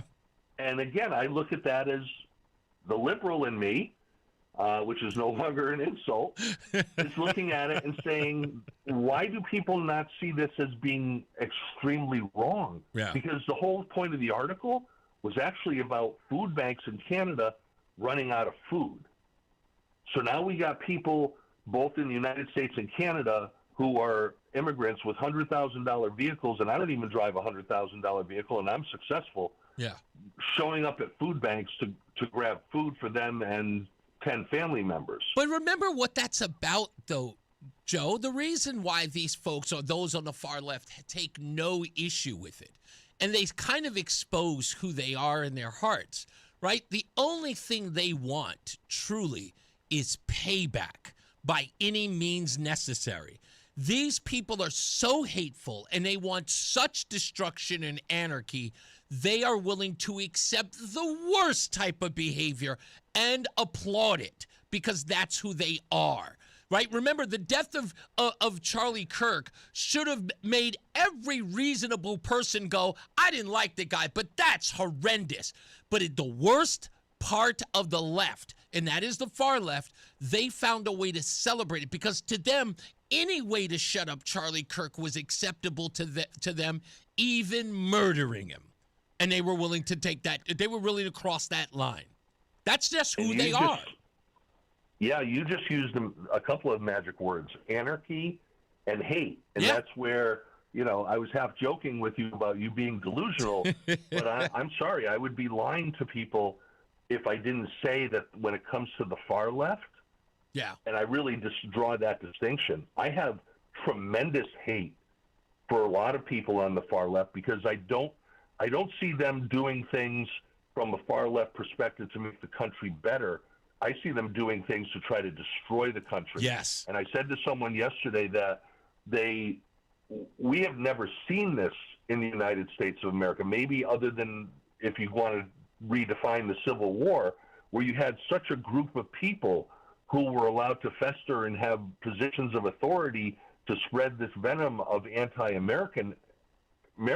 There's always been disagreement. That's what makes our country great. Yeah. But these people are out for something different. Oh, yeah. Now, I'd like to make a real quick comment about Aaron Stewart, because I keep forgetting to bring this up, and she did it again. Okay. Aaron Stewart, right now I'm not supporting her. I know a lot of people do, and, you know. Okay. Well, what happened exactly? Well, first of all, her thing about not wanting to do your debate, and I know what that really is about, and it shows up in my primary point having to do with her, is I saw yet again another Aaron Stewart video. She's always on Facebook. She's on X. Mm-hmm. Every single one of them, she's reading off a script. Oh. She needs to put the script away and talk to the people. And that is my number one fear about her. It's my fear as to why she's not wanting to do the debate, is that even in a friendly debate where your goal is not to attack other Republicans, but to attack the Democrats, she does not have command of the facts of what's going on. And that will show up. And every time she gets on one of these videos and she does a script and people say, oh, she's wonderful, as she's looking down at the script, I'm sorry. I'm talking to you right now. I have no script. Right. I'm speaking from the heart because I know what I'm talking about. Right. I want to hear her speak from the heart. And when I do, then maybe I'll support her. But right now, she's just gaslighting people. Just keep looking at her eyes. She keeps looking down. I want to know, what do you really believe about? Yeah.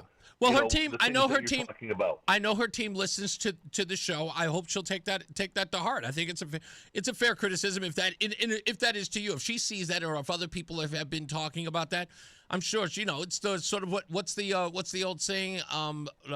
Sort of adjust or aim, something like that. I forget. My wife says it all the time. Well, on X and Facebook, there is no limit. So if she's talking from the heart, and her video from a script is 2 minutes long, and from the heart it's 2 minutes and 15 seconds. Who cares? Yeah, it's not a TV commercial. Yeah, exactly. Speak to us. Yeah, good point. Tell us that you know what you need to say because you understand it and you believe it. Yep, absolutely. Thank you, Joe. Thank you. You got it. Let's go to the poet laureate is back. Fred in Middletown. And speaking of which, I'm going to have one of your Middletown's own on Monday. Yes. Mark from West Hartford, or who? No. The congressman Kwong. A congressman. I don't know. What's his this name? guy. Senator? Is it Senator? What's his last name? He just wrote the op-ed on King on I'm forgetting his name. Somebody just sent it to me a minute ago. Asian name, you Yeah, say? Asian gentleman who just wrote the piece on No Kings. But anyway, forget about all that. I'll tell you who it is in a minute. I wouldn't know him. Yeah, no, I'm not up on the scene here like I once was. I used to have a lot of insiders. No doubt. Everything. What's your deal today, sir? Oh, it is Wong. It's Wong, by the way. Yeah, no, I don't know him. Joe from Simsbury, I swear I heard him once refer to my friend Jim Griffin. And if that's the same Jim Griffin, I forget what he ran for or against who, but he ran in 24, and I heard him for an hour on DRC. Okay. And the dude, I mean, he just spits gold, but let me summarize the point. Okay. Connecticut, for like ever now, has been a communist petri dish. We are literally California's sister state. Right. This place is deep communist. Now, and then I got to drop the book title, The Anti-Communist Manifesto. Always. Kelly, I just read it. Uh-huh. I got a copy for someone, a friend, and because someone gave me a book, a gift card to R.J. Julia. After taking a peek, I bought 10 copies. I'm handing it out like a prayer card, and I read it myself in like 3 days. If the greatest trick of the devil was to convince people he doesn't exist. That's right. If the devil had a political party, and he does, it would be communism, and it is. We're dealing with evil. The children of darkness hateth the children of light. That's why there's this thing on children, because they are innocent. It's war. And now let me just stop and drop. If you could possibly, maybe Joe could confirm that, if that's the same Jim Griffin. I just want to hear him. Well, everywhere. Joe, send me a text, and I'll definitely make sure I'll give you a shout out to let you know, Fred. And let me close with this. Yes, sir. And a rhetorical question: are we ready to call Ben Proto controlled opposition or not? Because if you're not, then just shut up about local politics. Young people speaking their mind, getting so much resistance from behind. This guy makes sure everybody loses. And by the way, the Ben Proto Slayer is Amy Borden. She owns him 360 degrees. She can put him in as many pieces as you want. Okay. I've heard her do it. Thank you, sir. Thank you got it. Have a good one. Poet laureate, Fred in Middletown. We'll take a break. We'll come back. I'll get the rest of your calls. Lisa, Everett, and Adam, stay on the line. We'll get back to you in a second when we return. It's Reese on the radio. Selling your house the traditional way takes time. Agents, showings, repairs, fees. It's a hassle. But what if you could skip it all and sell your home for cash, fast? At Liz Buys Houses, we buy homes in any condition. No commissions, no closing costs, no cleaning, no repairs. We understand that facing difficult situations like lifestyle changes requires support. So whether it's inherited, outdated, or you're behind on payments, we'll make you a fair cash offer within 24 hours. With Liz Buys Houses, you close on your schedule in as little as 7 days. Selling your house can feel overwhelming, but we're here to simplify the process and give you peace of mind at every stage. Thousands have sold the easy way. Now it's your turn. Liz Buys Houses. Real cash. Real fast. For your free, no-obligation cash offer, text FREE to 303030. Again, text FREE to 303030. Text FREE to 303030. Sex, intimacy, love. These three things are critical to a good relationship. That's the problem with erectile dysfunction. It often destroys sexual enjoyment and intimacy. It stresses the love between partners, often to the breaking point. This is Dale for Northeast Men's Health, and if you're suffering with ED, you likely know exactly what I'm talking about. But I also want you to know that ED doesn't have to impact your relationship anymore. At Northeast Men's Health, we're ED experts with our focus on men's sexual health. We've treated tens of thousands of men and have treatments that are effective in well over 90% of cases. I promise you, if you're like most guys, you can get your sex life back, perhaps even performing like you haven't in years. So if ED is affecting you, it's time to get back to better sex, better intimacy, and deeper love. Call us. Just $99 gets you blood work, a medical consult, and if medically advised, a test dose. And if that test dose doesn't work in the office, your visit is free. Call 800-930-5956 or visit northeastmenshealth.com. We have 6 offices across the Northeast to serve you. Northeast Men's Health, a Promenic restorative health practice. Spring cleaning is upon us, but there's one meaningful box that you don't throw away when cleaning out your closet. It's the box filled with your family's important videotapes, film reels, and photos. Hi, I'm Adam Baselogger. And I'm Nick Mako. We started Legacy Box over a decade ago to help families organize and update their analog media to digital. Legacy Box is simple and easy. It works and is safe. Over 1 million families have trusted Legacy Box. And Legacy Box has been featured in Good Housekeeping, The Today Show, and Rachel Ray. Legacy Box is like magic, converting your shoebox of memories to the cloud or thumb drive, ready to watch and share. Declutter your closet by digitizing your media. Become more organized and accomplished, knowing your family's recorded past is safe forever. Take advantage of our spring cleaning sale going on now. It's the easiest task to check off your to-do list. For a limited time, you can get started for just $9 a tape. Visit legacybox.com/radio to get our $9 sale. That's legacybox.com/radio to get our $9 offer. Legacybox.com/radio. It's Reese on the radio on NewsTalk 1080 WTIC. All right, just getting our stuff situated here. We've got Michael Criss in the building. We'll talk to him in a minute, talk about his campaign and a whole bunch of other stuff. I will drag the information out of him and get him on the good foot. On all the stuff that we care about, and then we'll tell him that we're not going to vote for him unless he does what I ask him to do. No, I'm kidding. None of that. I'm just kidding. We'll get into a whole bunch of stuff with him, and of course, your phone call is coming up. Let me deal with this because I've got roughly about 4 minutes, so I'm going to go through everybody as fast as I can. I'm going to take Lisa real quick. Hi, Lisa. How are you? Hi, Reese. Hi. I just had a little comment here. You know that the devil's name was Lucifer when he was an angel. Yes, and ma'am. then he got thrown down to earth, and then his name was Satan. Satan has many demons, many demons doing his work. It's not just him.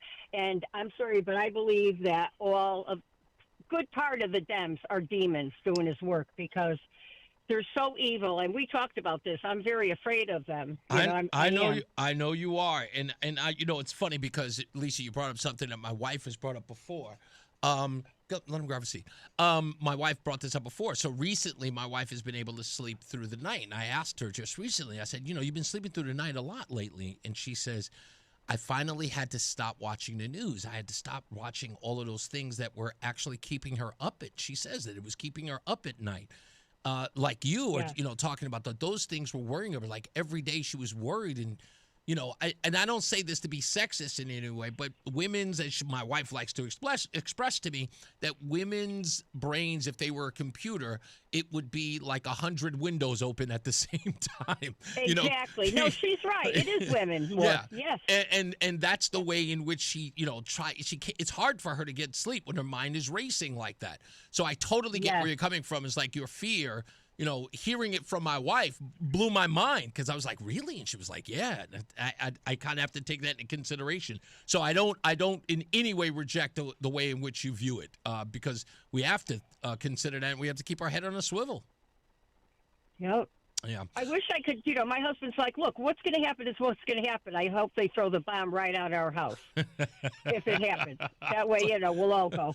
Yeah, they never pick Connecticut. It's always places like New York and L.A. for some odd reason. Yeah, but we'll get the we'll get the residuals. Yeah, exactly. Yeah. Thank you. I was thinking about that, and I'm looking what that bomb could do to us, and I'm like, oh. Not going to get my. Don't do it. See, now you got. I'm a hypochondriac. Don't even start with me. God bless you. I got you, Lisa. Thank you so much. You. All right, love you too. Sorry, I can't get to the rest of the guys. I got to take a break, unfortunately. Adam and Everett, if you guys want to call back in the next hour, I promise I'll take you first. But we have a guest in the house, and we've got a hard break coming up. So we'll get to you in a little bit. We'll talk about so much more of this stuff, and we will rehash my experience with the governor in Manchester today, and we'll lay all that stuff out for you if you missed it. If indeed you want to go back and check it out, you can go to our YouTube page or just go to resetarradio.com so you can check out the beginning of the show, or just download the Odyssey app or check out WTIC in a little bit after the show, and it will be there available to you. All right. Other than that, like I said, we've got Michael Criss here from District 8. We've also got Pastor Todd and Andrew Decker of the Bandits coming in tomorrow when we were online because of the Red Sox game for Good Friday. And we got a whole bunch of other stuff coming up next week as well, and I will tell you all about that in a little bit. I'm dragging it out because we got to get into the BPS stuff. BPS Lawyers Traffic Center with Mark Christopher, who is getting you home for those of you who are getting out of work early. Must be nice. Mark Christopher, how are you? I'm doing really good, Reese. Thank you very much. Good afternoon to you, and good afternoon, everyone. Well, we have an accident now, 91 northbound in Middletown, just prior to exit 20. That is blocking the right lane. You've got delays approaching exit 18 behind that in Meriden. After that, good ride up in Hartford, southbound 91, delays 33 to 32. Again, down by exit 28. Westbound 84 slowing, approaching the Bulkley Bridge out to 45 Flatbush. 84 eastbound slows 44 Prospect Oakwood into the tunnel. 2 westbounds tight as you merge with 84 west. If you are heading into Middletown, 9 northbound slowing Harbor Park to the Aragoni Bridge. Westbound 84 Cheshire slowing approaching 26, sluggish up to the Mixmaster in Waterbury. 84 eastbound some tight traffic 17 to 18 in Waterbury. And if you're traveling into New Haven, 95 south delays 46 down to 44. Traffic and weather together on the 8th WTIC News Talk 1080. WTIC weather. Lots of clouds out there with a damp and dreary pattern, and tonight we keep things cloudy. There's a little bit of rain possible too as we reach our low of 39. Tomorrow will be cloudy with some areas of drizzle in the morning. Then through the afternoon, we'll try to mix in a little bit of sunshine. It's going to get breezy, and those breezes are bringing in warmer air. A high of 64 tomorrow afternoon. Tomorrow night, we're partly or mostly cloudy with a low of 52 degrees. Saturday will be warm, sun and clouds for us. Could be a shower or two in the afternoon, but our high is 73. Going into Sunday, notably cooler again as the rain returns for us. It'll also be a little breezy with a high of 63. Monday is mostly cloudy and even cooler still, a high of just 51. As we look towards the rest of the midweek there, we will find temperatures only staying in the upper 40s for us, so back to a slightly cooler pattern. This is meteorologist Melissa Constanzer in the WTIC Weather Center.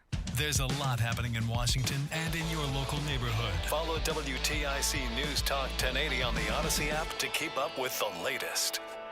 This is WTIC News Talk 1080 with Brian and Company in the morning, Reese on the radio in the afternoon, and news around the clock. WTIC and WTIC FM HD2 Hartford and Odyssey Station. It's 4 o'clock. Good afternoon. I'm John Silva, WTIC 1080 News. President Trump has ousted Attorney General Pam Bondi. Correspondent Nicole Skanga. Whoever is nominated by the president to serve as the attorney general next is going to have a tall order when it comes to convincing members of the Senate that they are either going to redefine that role or they are going to go in perhaps a different direction than Attorney General Bondi did. Bondi will be replaced by her number 2 on an acting basis, Todd Blanche. Trump says Bondi will transition to a new role. He'd previously expressed frustration for the lack of prosecutions of his perceived political enemies, former federal prosecutor Scott Frederickson. This is the first time basically in the history of the Department of Justice that the president has essentially taken over the department and issued his demands for people to be prosecuted in investigations. That doesn't happen in all of our history. State Inspector General has issued a report on a fatal officer-involved shooting of a suspect last year in Hartford. Elliot Prescott's report says the officers were justified in using deadly force in an incident last March 6th at Homestead Avenue and Magnolia Street. The report says the incident unfolded when 21-year-old William Bowen was spotted conducting a live stream on Instagram that police were monitoring and in which he appeared to be in possession of 2 firearms. Upon the officer's arrival, the report says Bowen pulled a gun, after which Officer Robert Bohm and Detective Benjamin Lee fired. Bowen dropped the weapons as he fled, the report states. The report goes on to say Bowen was later spotted by a third officer, Detective Joseph Walsh. Bowen was shot as he ran toward Detective Walsh while clutching a cell phone. Doorbell camera captured Detective Walsh yelling at Bowen to drop the gun before the fatal shots were fired. More body cam video of Tiger Woods' arrest following a crash last week in Florida. Down my phone, and all of a sudden, boom. That's Tiger Woods speaking with a Martin County Sheriff's Office deputy after crashing his SUV last week. He told them he was looking at his phone and that he takes prescription medications. Woods pleaded not guilty to charges including driving under the influence and says he's taking a leave to prioritize his well-being. He also took a leave of absence in 2009 after a crash. Allison Keyes, CBS News. Iran is reacting to President Trump's address to the nation on the war last night. Correspondent Holly Williams is in Tel Aviv. An Iranian spokesman also claimed that the U.S. and Israel have not destroyed Iran's missile production centers, long-range attack drones and advanced air defense systems, asserting that they are in locations that the U.S. and Israel cannot reach. Former substitute teacher in the Hamden school system is facing charges after having sexual contact with children. Jack Gill is charged. According to a warrant, police got wind of the incident in January that Gill allegedly inappropriately touched a second grader at Shepherd Glen School. Gill had gained work through a temp agency. The alleged abuse occurred several times during different days in December of 2025. UConn women's basketball team in its 25th Final Four. It is the last go-round for guard AZ Fudd, who says she'll stay close to this team even though she won't be playing for it after this weekend. I mean, every time I've been on has meant the world to me, but this team, being my last one I'm on, has meant everything. And just how close we've been, how this year's gone, going through the ups and downs, everything with this team. I mean, these are my sisters forever. Fudd and teammate Sarah Strong have been named All-Americans by the Women's Basketball Coaches Association, which also named Strong its National Player of the Year. UConn plays South Carolina in the national semifinals tomorrow night at 7.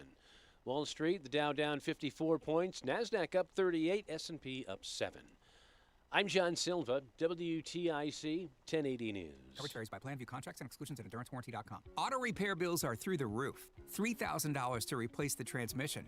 $4,000 for a blown engine. And if your manufacturer's warranty is expired, you'll have to cover it all out of pocket. You need an Endurance Auto Protection Plan. No matter what the mileage, if your car is under 20 years old, Endurance can get you covered on the engine, electrical system, transmission, AC, drivetrain, and more. Endurance has plans for any budget. Repairs can be done at the certified mechanic of your choice, and they're paid directly with no middleman. Plans cover 24/7 roadside assistance, towing, battery jumps, fuel deliveries, tire changes, lockout services, and a 30-day money-back guarantee. Act now and get our elite benefits, including complete tire care and key fob replacement. A $2,000 value at no extra cost. With Endurance, you could never pay for covered auto repairs again, so call now for your free quote. Call 800-253-6203. 800-253-6203. 800-253-6203. It's Reese on the radio. And don't say we didn't warn you on NewsTalk 1080 WTIC. Are we not doing it? I thought we were doing the promo. It's promo time. You forgot all about it? It was your idea. Don't worry, he'll figure it out. It's okay. It's new, and it's just a new feature on the show that we do sort of like a halftime of the show. We call it the halftime show with Roland. Reese is on the radio. Hey, hey. Here we go now. He's on the radio. Hey, hey. One time, hey. He's on the radio. Hey, hey. Give it to him now. He's on the radio. Hey, hey. Yo, we never finish 'cause the party don't stop. Hey. The way we consider the politics, we on top. Hey. We flip it like sandals, except we never flop. Hey. And when we drop, you know we gon' pop. Hey. Reese is on the radio. Hey. Here we go now. Reese is on the radio. Hey. One time, come on. Reese is on the radio. Hey. Give it to him now. Reese is on the radio.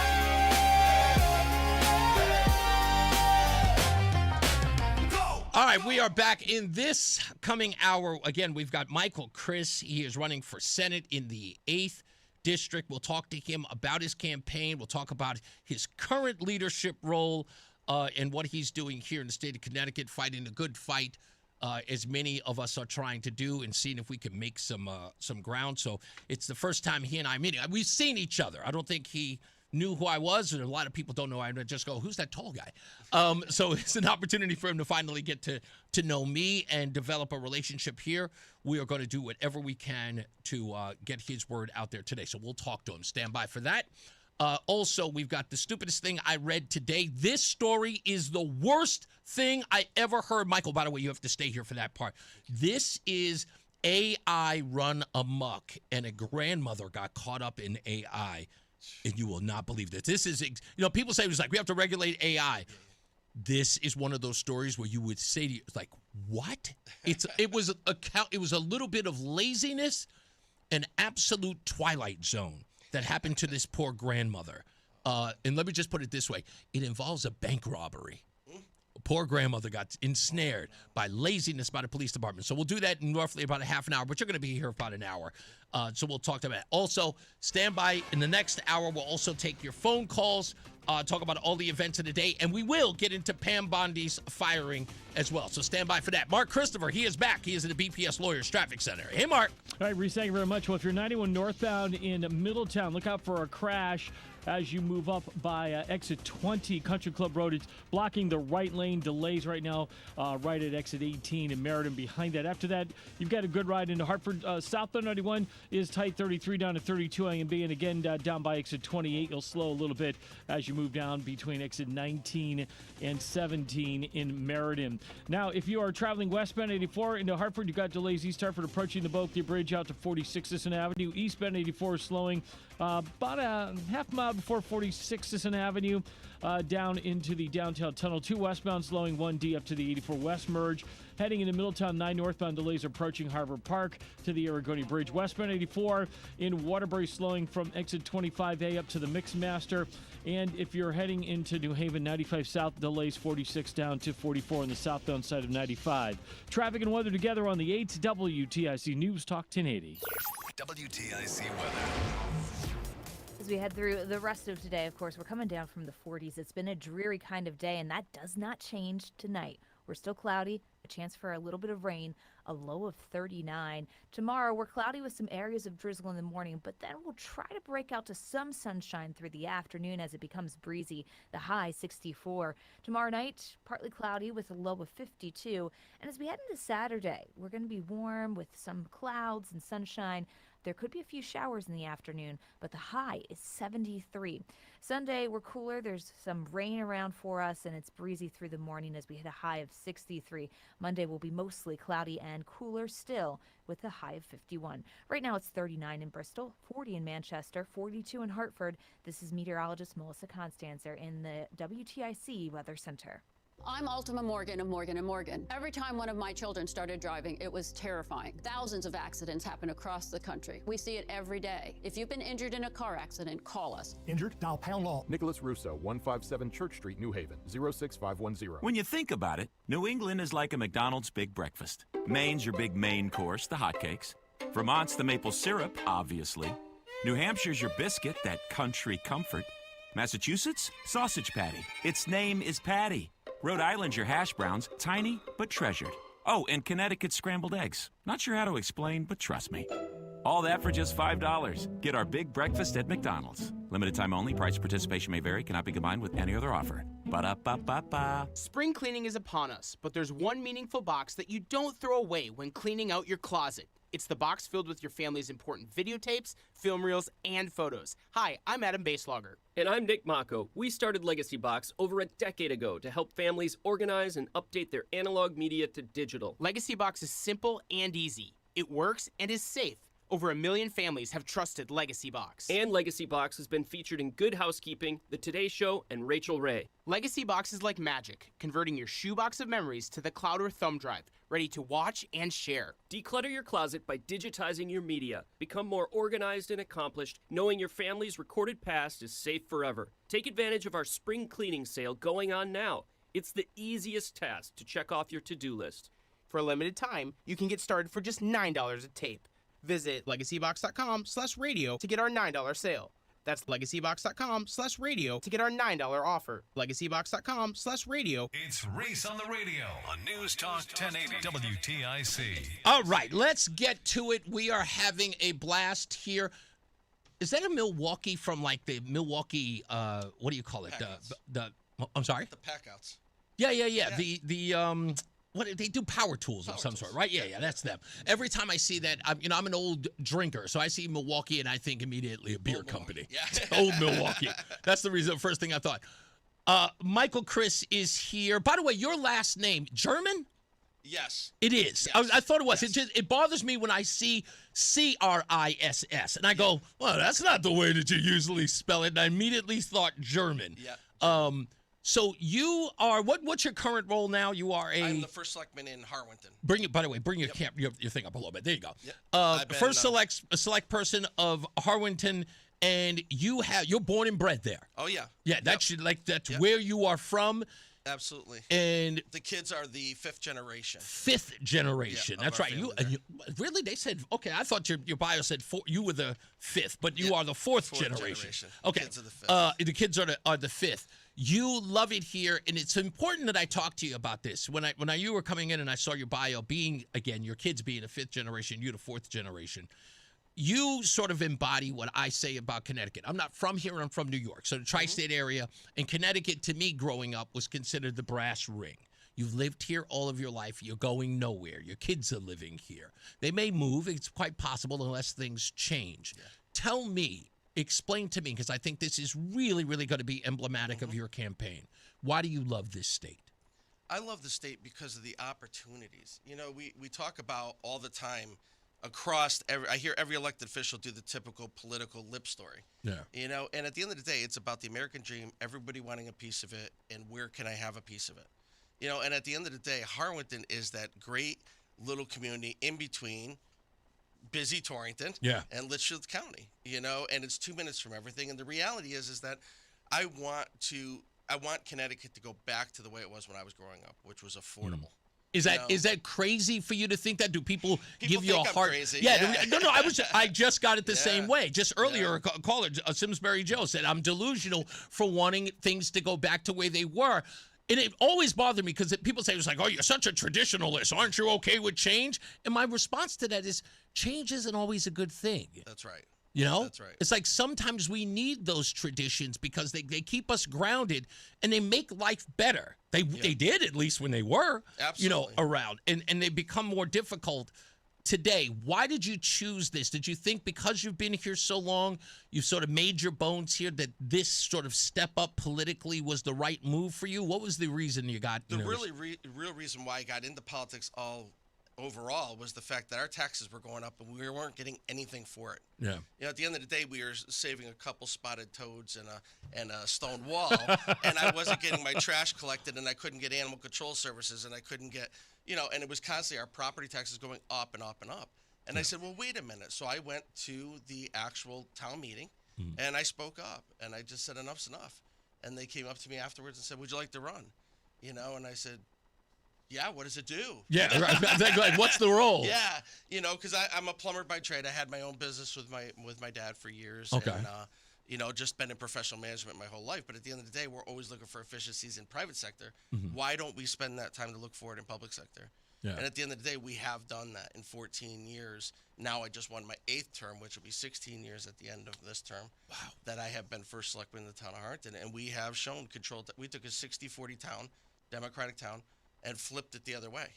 So And it's we not did that. impossible, Michael. It's not impossible. You got to put the work in. You've got to have messaging, and you can't have political lip service. You got to go right out to the people, and you got to tell them what's making you upset, hear what's making them upset. At the end of the day, it comes down to the simple fact: no one, I don't care what economic bracket you're in, it's getting to the point where no one can afford to live in Connecticut And anymore. that's what, literally, before you got here, I was making this very, very impassioned plea to people, is that regardless of people's ideological bent here in Connecticut, many people have left themselves to believe that, look, they're just on the left, they're just Democrats, they're never going to see it our way. And I said, don't let that fool you. When they go home and they look at their bills, when they go home and they look at the cost of things, there are things that they, even though they are on the ideological left of you, that are frustrating them too. And they are saying to themselves, how can we get out of this? And they know, they deep down know, in order to do it, that they may have to change their stripes. And remember, it's a private ballot. They don't have to tell everybody that they voted for the other guy, but they've got to sort of vote. We can't have everybody vote with their feet. They have got to literally vote for change. And if you could do that in a 60-40 Democrat place to get them to vote Republican because you actually went down to their core issues, the things, the kitchen table, the bathroom, the roofing, whatever, trash, whatever the case may be, you've got to get them at where they are. And sometimes, it's so funny, we got a young man here, TJ Duarte, and this is a high school student from Waterbury. And even kids who aren't old enough to vote, they have the same issues that adults are having at home, that they are recognizing that there's no affordability. Let me ask you this, and I can talk all day about this. What do you think is a route for Republicans in the conversation about affordability? And the reason why I ask you is this. We've got Democrats saying over and over again, we need to deal with affordability, we need to deal with affordability. And then the next day on the headlines, here's a new tax. It's, to me, I'm like, how is this? It's like 2 ways to Sunday. You guys don't even understand that affordability is, you're not going to tax your way into affordability. What's the message that we can send to get people to realize that they're being hoodwinked? Yeah, well, I mean, I think people have to wake up. I am so upset in the fact that I hear people say they stay home, during an election cycle. Yeah. And it says, oh, well, because he wasn't Republican enough, or he was too Republican, or he was too Democrat, or whatever the case may be, they stay home. Well, then you're part of the problem. You're choosing a Democrat over a Republican if you don't get out and vote. That's right. And at the end of the day, we have to continue to work hard for our taxpayers. All these programs overlap each other. Let's face it. There's at least 10 different programs that overlap each other. We fund them all, and we're scared to take the money from one to the other because of the fact that we're going to make someone cry. Okay, at the end of the day, we take all of their ideas, set them in the room, and we say, listen, sit down, come up with one program. All of you can be a part of it. Yeah. And we look at similar things like the gas tax and stuff like that are done by percentage. It's not so when you hear, oh, he's going to knock 10 cents off. That's great, but it's a percentage tax. Yeah, exactly. So why are you going to knock 10 cents off? It means nothing. It means absolutely nothing. And people have to wake up and start learning the simple fact that we cannot afford, our kids cannot afford, our grandkids are not going to be able to afford to pick up the tab and save this state. Here we are circling back. We're bailing Hartford out again. Why? Because of pension misappropriations again. Yeah. I mean, it circles right back around. We just did this a couple of years ago. Do you know what I just noticed about that? Just off that you brought up Hartford. I was looking at the numbers, and this blew my mind. You were talking about people not showing up to vote. Mayor Arunin won his election with 4,700 votes.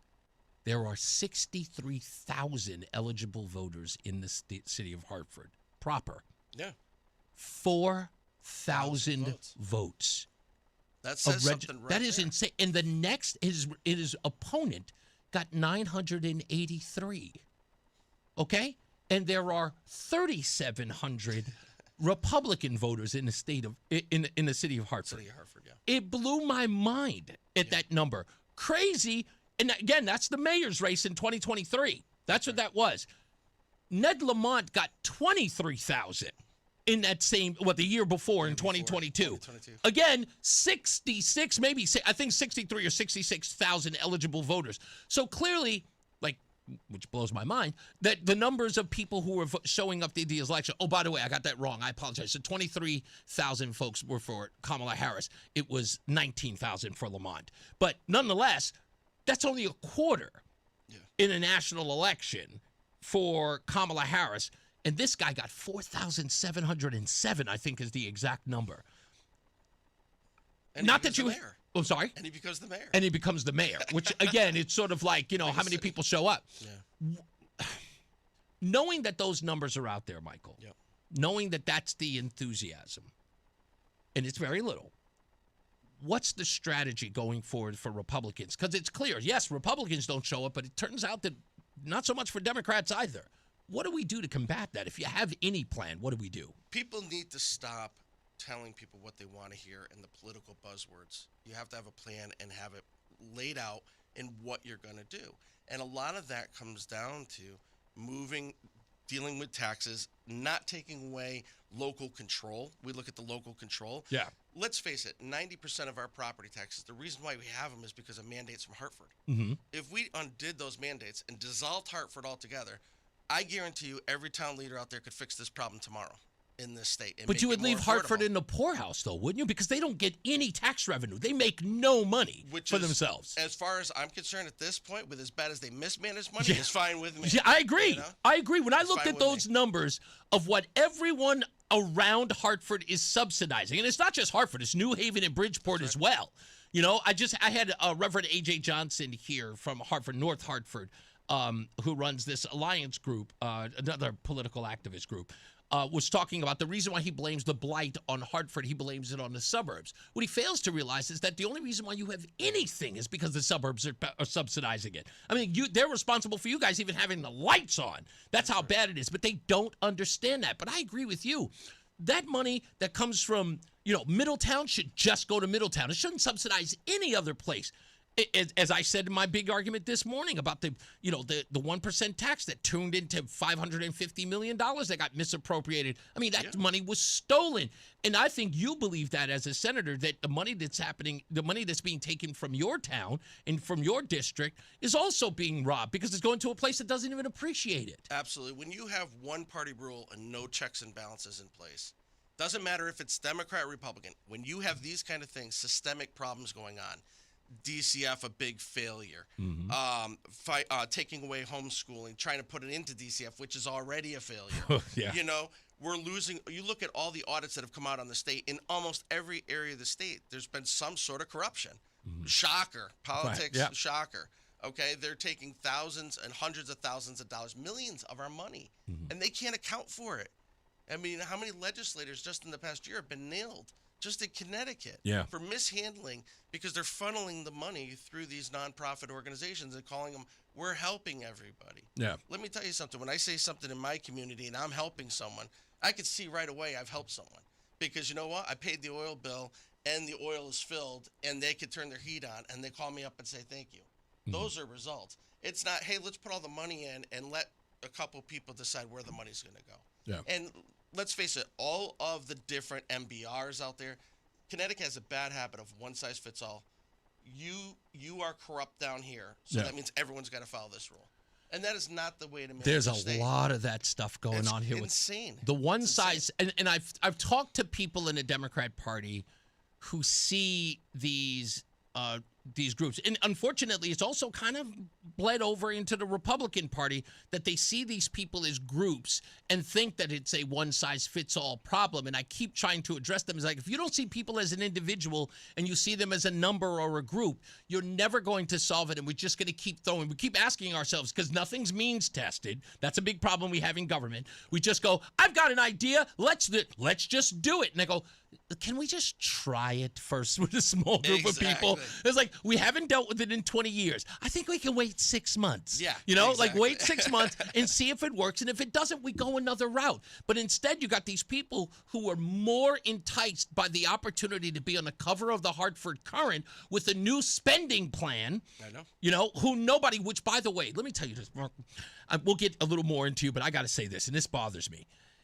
I am sick and tired of going to press conferences and watching these politicians give these big speeches about whatever it is that they're spending on.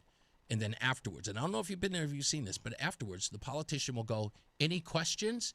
And everyone in the room is silent. Mm-hmm. And I go, what? Hello? You guys, nobody here's got a question? So I go, hey, Reese on the radio, WTIC. And they look at me and go, I asked a question during a press conference, and they all looked at each other. They looked like bumper cars after I asked it because no one knew how to answer the question. I'm like, did you guys not anticipate a question? You have press people for this, that someone's going to ask this question. They had to look at each other 4 different ways to go, who's got this? You got this? I don't know. You got this? They didn't even know who was in charge, who was the point person on the question. That's the part that I'm sick and tired of, is that these people are just, the cameramen are coming in for B-roll. They're stenographers. So that's the reason why I'm trying to get more and more people to understand, or at least get myself out there to talk to them. We're going to talk to you a little bit more about your campaign, definitely what your platform is to get people to get out there, and again, how they can support your campaign, your efforts, and more people in there. I know that you're Ryan Fazio. Was that your fundraiser just recently? Yeah, he was. Are you partnering with him in any way, or is he just coming to support? He just came to support. Just came to support? Came Okay. to support, and I'm sure we'll partner down the road with some things as we go forward. Well, I want to talk about your relationships here and, in your relationship with the state of Connecticut and, of course, with Harrington. And I always pronounce that poorly, so I'm working on it, okay? That's all right. It's a real We'll have you difficult. trained by the end of the show. It's something about the New England people with the weird names. I try. I said Haverhill in Massachusetts one day. I said Haverhill, and the radio station went nuts. It's Haverhill. And I went, I'm reading. That says Haverhill. Anyway, it's another story. Michael Criss is here running for Senate in the 8th District. We'll be back more with him, and we'll talk about anything and everything under the sun. And I appreciate you being here, Michael. Thank you so much for coming in a short notice. Let's get to weather and traffic. Mark Christopher, he's getting you home. He is in the BPS Lawyers Traffic Center. Hey, Mark. All right, Reese, thank you very much. Well, you're dealing with a crash now, 91 northbound in Middletown, up by exit 20. It's on the block in the right lane right now. Delays are back to exit 18 in Meriden. Behind that, after that, good ride into Hartford. Southbound 91 delays from exit 36 down to 35, again 33 down to 32 A and B, and again down by exit 28. Westbound 84 is slowing, approaching the Bulkley Bridge out to 45 Flatbush. 84 eastbound slows 44 Prospect Oakwood into the tunnel. If you are Route 2 westbound, you're slowing as you merge with 84 west. Heading into Middletown, 9 northbound slows Harbor Park up to the Aragoni Bridge. 84 eastbound Waterbury tight by 18. Westbound 84 is slowing 25A up to the Mixmaster. Southbound on the Parkway, some sluggish traffic from exit 50 into the West Rock Tunnel. Traffic and weather together on the 8th. WTIC News Talk 1080. WTIC weather. Lots of clouds out there with a damp and dreary pattern. And tonight, we keep things cloudy. There's a little bit of rain possible, too, as we reach our low of 39. Tomorrow, we'll be cloudy with some areas of drizzle in the morning. Then, through the afternoon, we'll try to mix in a little bit of sunshine. It's going to get breezy, and those breezes are bringing in warmer air. A high of 64 tomorrow afternoon. Tomorrow night, we're partly or mostly cloudy with a low of 52 degrees. Saturday will be warm, sun and clouds for us. Could be a shower or two in the afternoon, but our high is 73. Going into Sunday, notably cooler again as the rain returns for us. It'll also be a little breezy with a high of 63. Monday is mostly cloudy and even cooler still, a high of just 51. As we look towards the rest of the midweek there, we will find temperatures only staying in the upper 40s for us, so back to a slightly cooler pattern. This is meteorologist Melissa Constanzer in the WTIC Weather Center. Get a head start to your day with WTIC News Talk 1080. Listen to us live on the Odyssey app before you even hit the road. Get the breakdown on the biggest news stories that Connecticut is talking about. To get started, download the Odyssey app and search for WTIC News Talk 1080. And now, a WTIC news update. 4:30, good afternoon. I'm John Silva, WTIC 1080 News. Attorney General Pam Bondi has been given the boot by President Trump. The word came today that Bondi would transition into another private sector role. She will be replaced on an acting basis by her number 2, Todd Blanche. A former substitute teacher in Hamden is under arrest. 24-year-old Jack Gill, accused of inappropriately touching a student at Shepherd Glen School. Gill gained employment in the system through a temp agency and taught between last year and this January. He is facing multiple charges. State Inspector General says 3 Hartford police officers were justified in using deadly force when they shot a suspect last year. William Bowen was spotted in an Instagram live stream with 2 guns, the report states, last March. He pointed one of the weapons at 2 officers who fired. Bowen fled, encountered a 3rd officer, and was shot while holding a cell phone as he advanced toward that officer. He had ditched the other 2 weapons prior to taking off.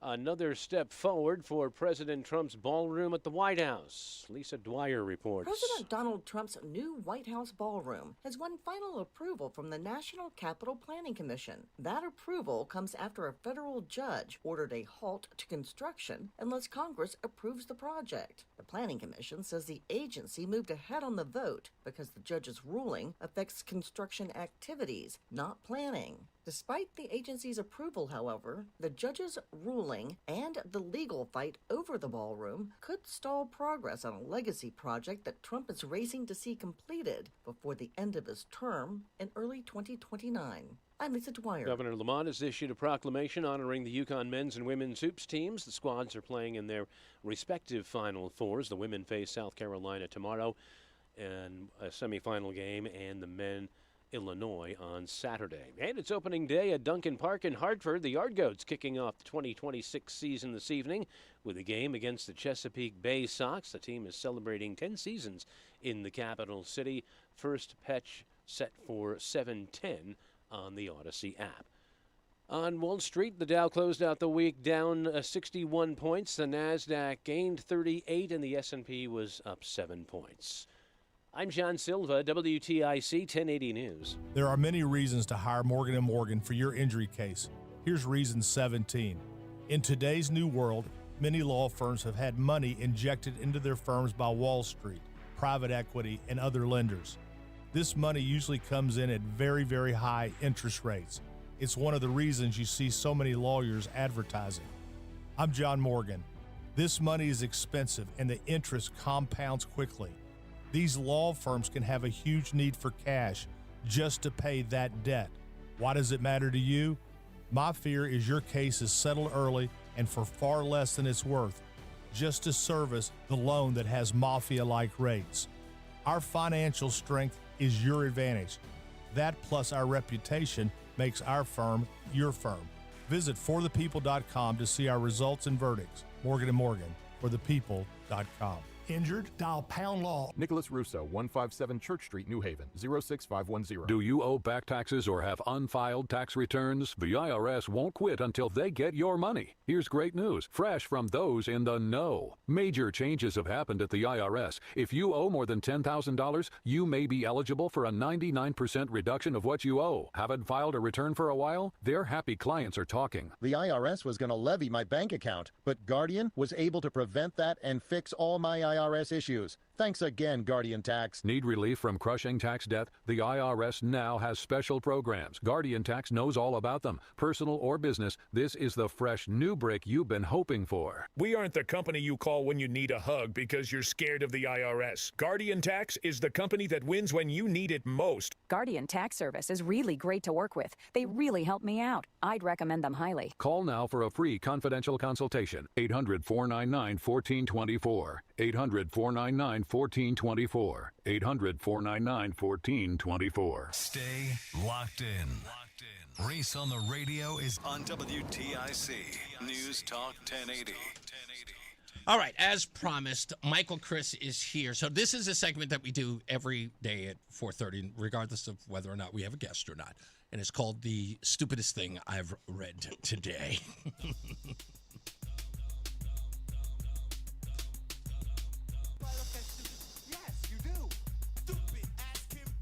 Very well be the stupidest person on the face of the earth. Stupidest thing I read today, Angela Lips is a 50-year-old grandmother from North Central Tennessee. She was babysitting her 4 kids on July 14th of 2025 when West Fargo, North Dakota police used AI facial recognition to misidentify her as the suspect in a bank fraud case involving a fake U.S. Army ID and tens of thousands of dollars stolen. She was arrested at gunpoint, charged with a felony, and then unauthorized use of personal identifying information. She spent over 3 months in a Tennessee jail and was flown to North Dakota in late October. Her attorney finally proved with bank records that Lips had never left Tennessee, 1,200 miles from the crime scene. So charges were dismissed without prejudice on December 23rd of 2025. She was released on Christmas Eve with no apology. If you think that's the worst part of the story, it gets worse.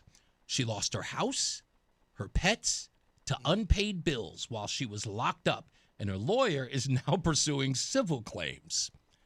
That's the worst thing that could happen. This is the reason why I hate... Gotta love AI, right? Everyone jump on AI right now.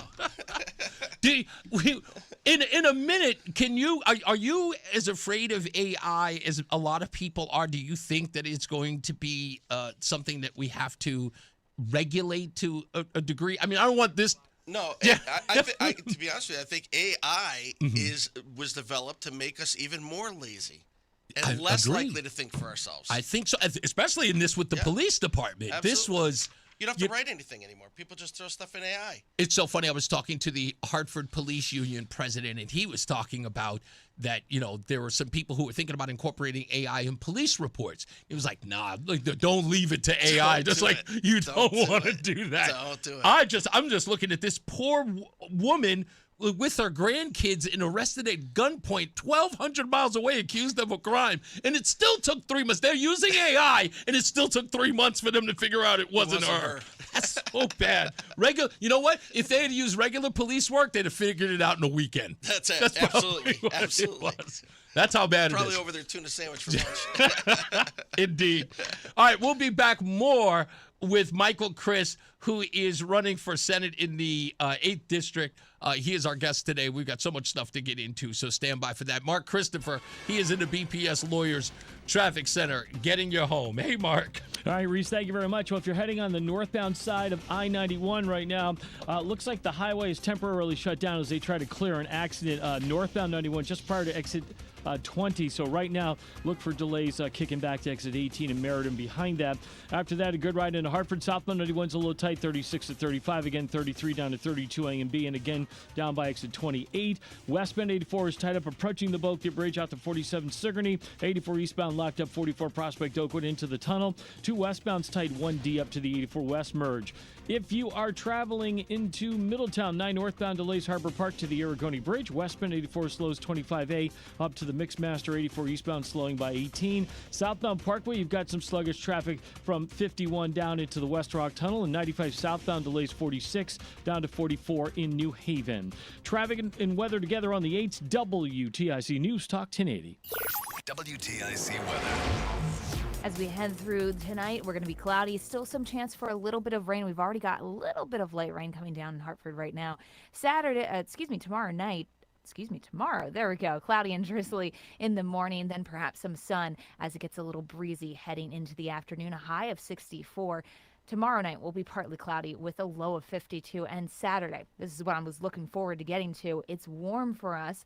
Clouds, some sunshine, maybe a few showers in the afternoon, but our high is 73. Going into Sunday, we're cloudy and cooler. Some areas of rain likely. A high just 63 degrees. And by Monday, we're mostly cloudy, cooler still with a high of 51. Right now, it's 39 in Canton, 40 in Rocky Hill, and 42 in Hartford. This is meteorologist Melissa Constanzer in the WTIC Weather Center.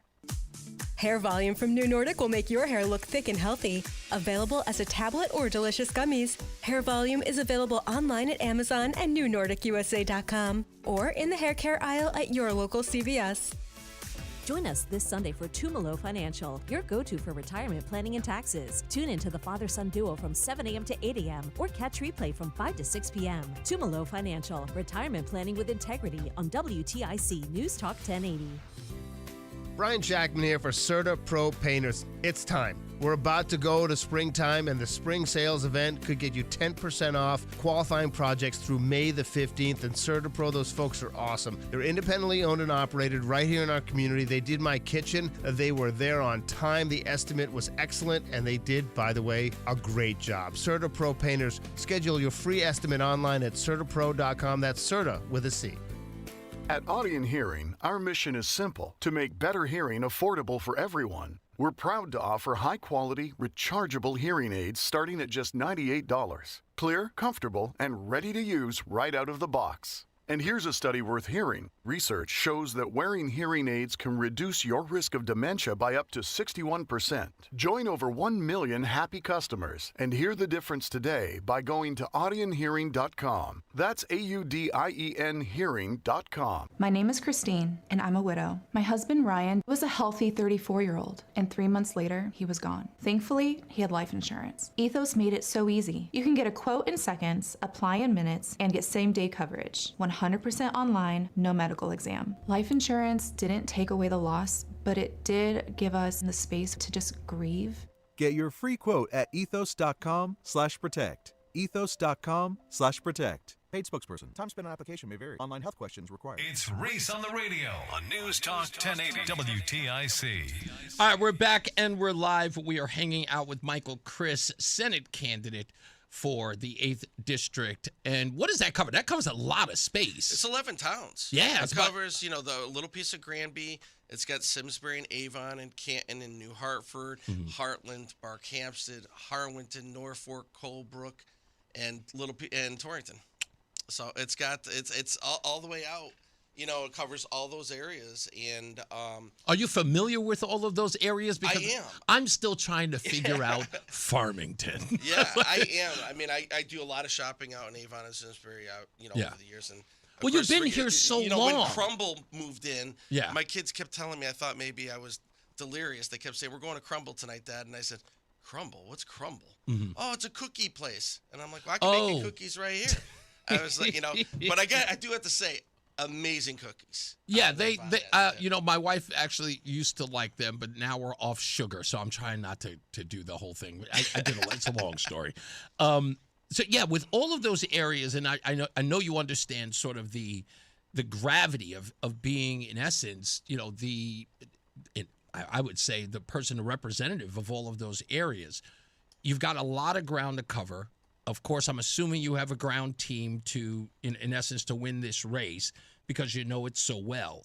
What is your message to these regions? Like, what is the core message to get people on board to your campaign? Keep it simple. It's local control, lower costs. And people say, well, how do you do that? Well, first of all, you stop all the mandates. And I'm not going to allow, and I'm going to push back. I've been fighting for years in the sidelines.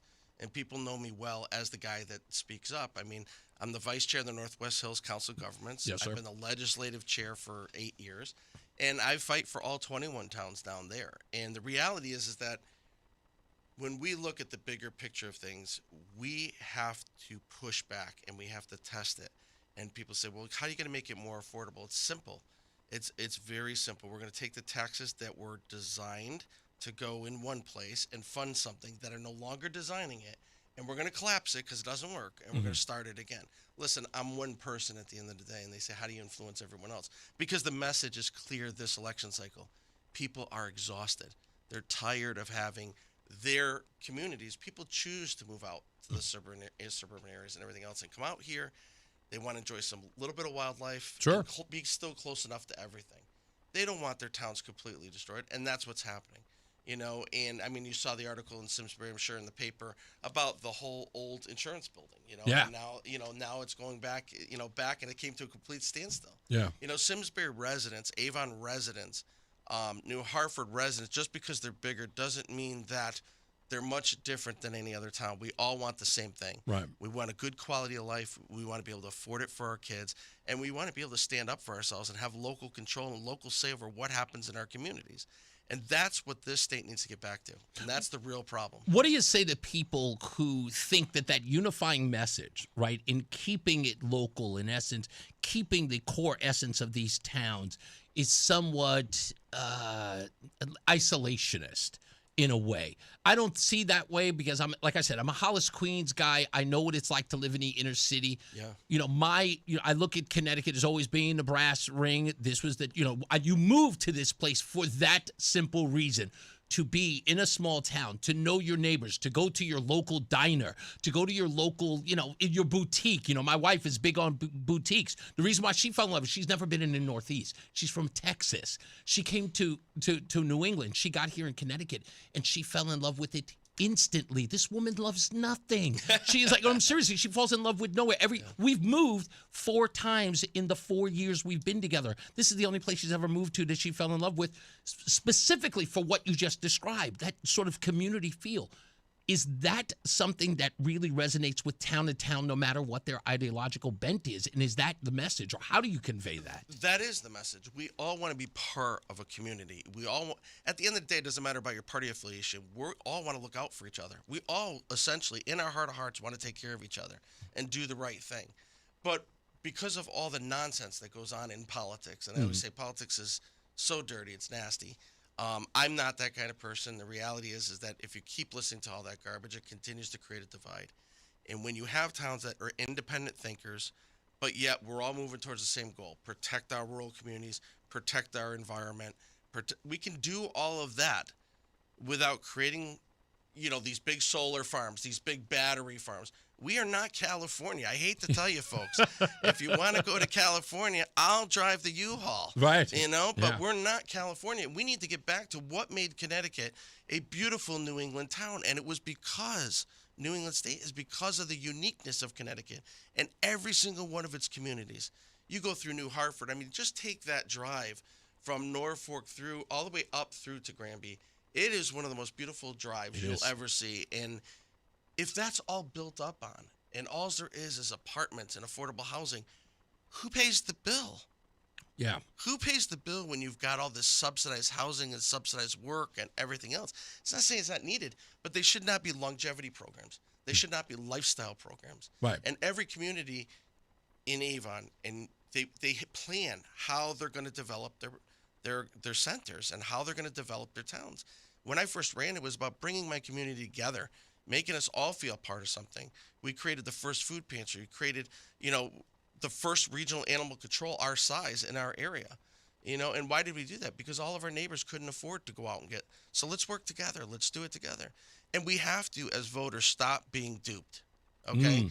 I say this because I just saw a flyer that came out from a Democratic candidate a sitting senator. Yeah. Came out. It sounded like my speech from the night before. I said it was almost like he had someone there and he wrote it up. Yeah. And he said, "Okay, now I'm him. Now I'm the guy." unifier. Yeah.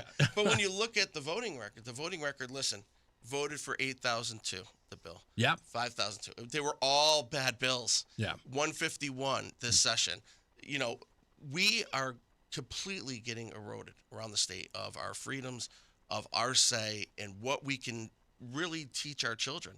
I mean, that's one of the great rights of being in America. Sure. And being in Connecticut is being able to teach our children the way we want to teach them.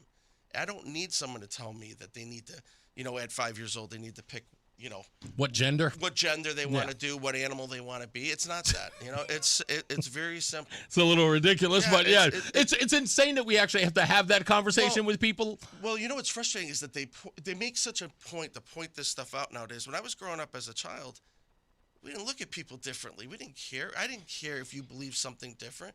I didn't believe in all this skin tone. My parents raised us. Everyone, if they're good to you, you be good to them. Doesn't matter what they believe. Mm-hmm. You don't all have to believe the same thing.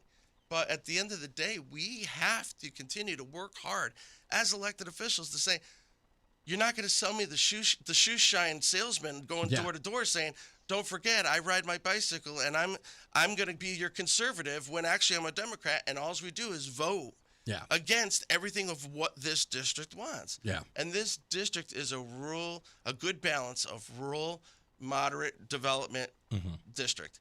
Any more than that would push it over the tipping point and make it unsustainable.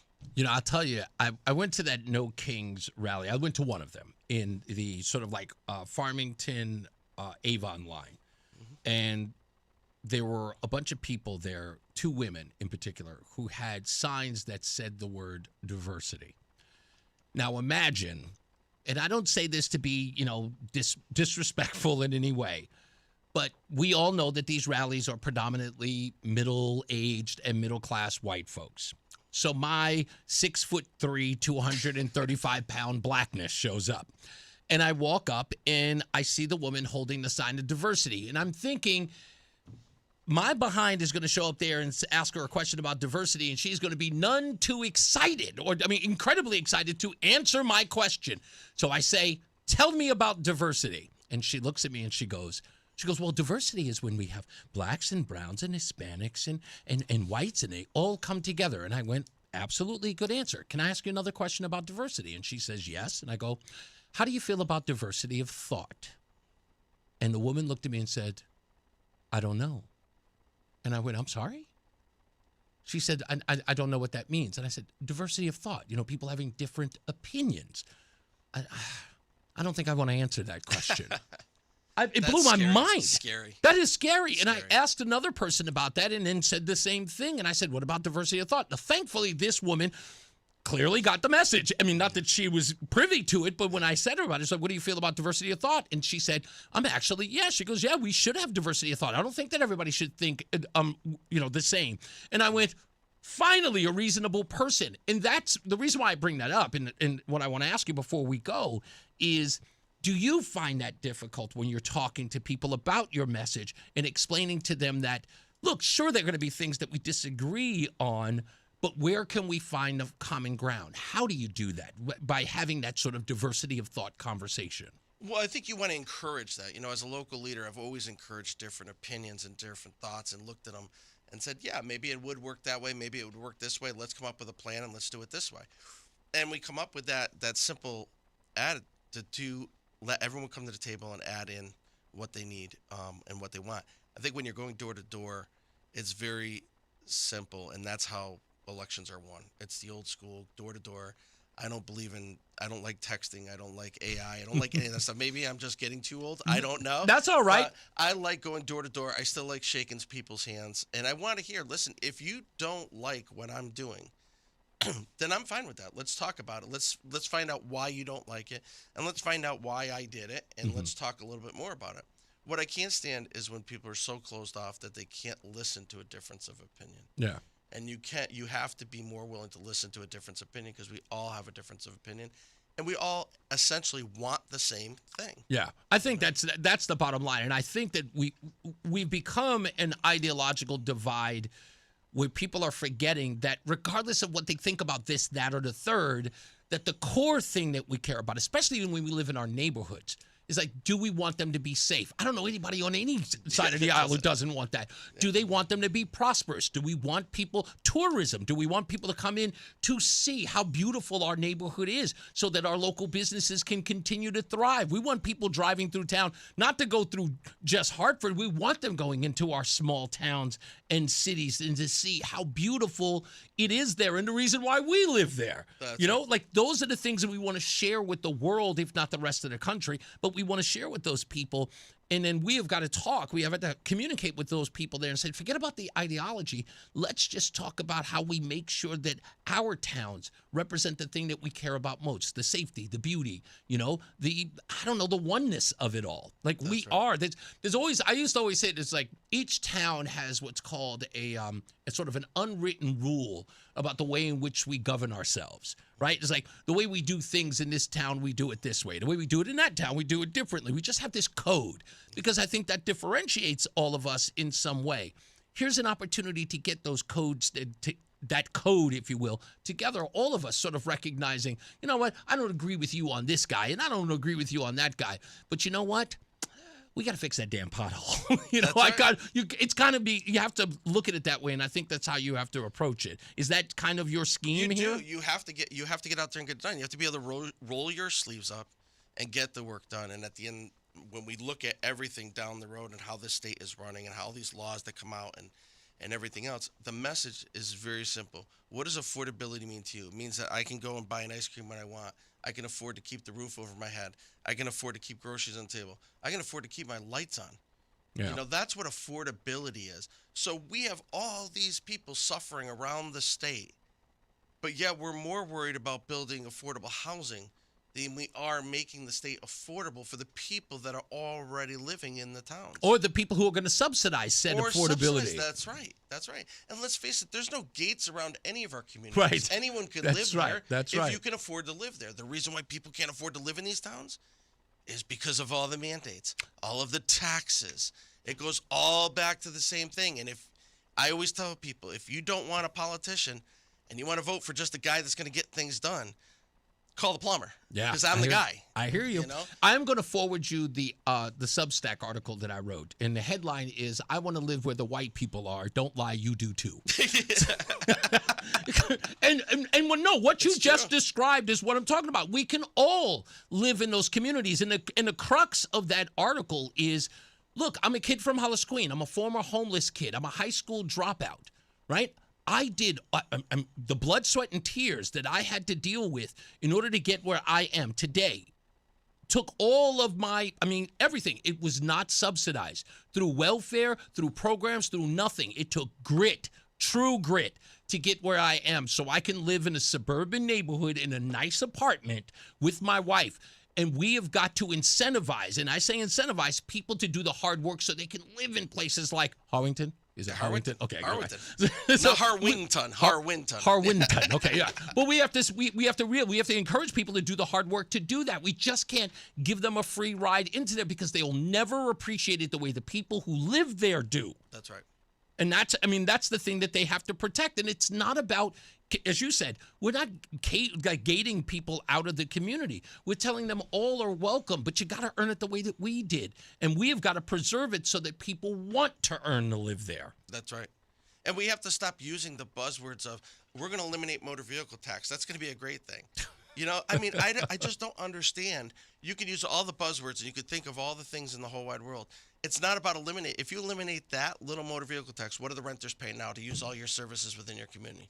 They don't. They fall back to the landlords and they fall back to the property owners to pick up the tab. That's because they're the only tax they pay in town is your motor vehicle tax. Wow. And that's turned out to a debacle for every single town. You know, Ronald Reagan said it best, always worry when the government says we're here to help. That's right. Yeah, 100%. Michael, Criss, thank you so much. I appreciate your time here. Running for Senate in the 8th District. Make sure, please, give everybody your website so they can find out how to. Is it a website yet or just your Facebook page? No, there's a Facebook page and there's a website. We're high tech. Just because we're from a cow town doesn't mean we're not high tech. Well, give it before we go to break. We have www.MikeCriss.com, and we also have the Criss for Senate, Mike Criss for Senate Facebook page. So follow us on there. We need donations and we need people to help us because regular people like us need to win elections this time around. I appreciate you, sir. Thank you so much for spending so much time with us today. And we'll talk soon. We'll bring you back. Absolutely. All right, you got I'm not leaving. Let's get another check of traffic and weather. Mark Christopher, he's in the BPS Lawyers Traffic Center. All right, Reese, thank you very much. Well, if you're heading into Hartford right now, 91 southbound, look for some slow traffic from exit 37 down to 35 for the 291 interchange. Again, delays 34 down to 32 A and B, and another bump down by exit 28. And again, you'll see some sluggish traffic as you move between exit 20 in Middletown and exit 19 in Meriden.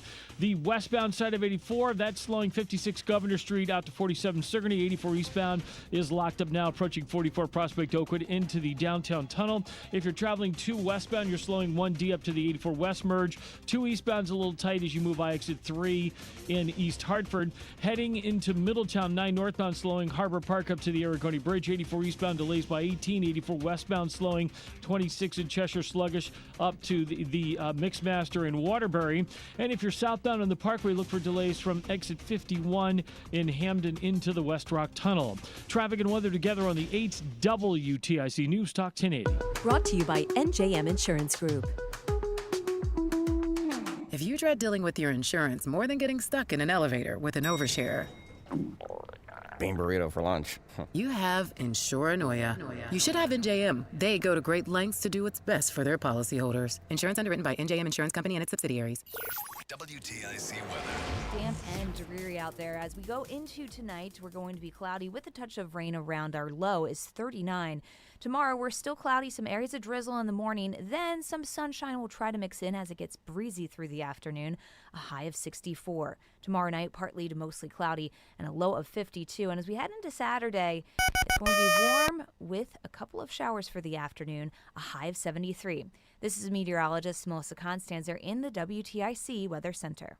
This is WTIC News Talk 1080 with Brian and Company in the morning, Reese on the radio in the afternoon, and news around the clock. WTIC and WTIC FM HD2 Hartford and Odyssey Station. 5 o'clock, good afternoon. I'm John Silva, WTIC 1080 News. Former substitute teacher in the Hamden school system is facing charges of having sexual contact with children. Jack Gill is charged. According to a warrant, police got wind of the incident in January that Gill allegedly inappropriately touched a second grader at Shepherd Glen School.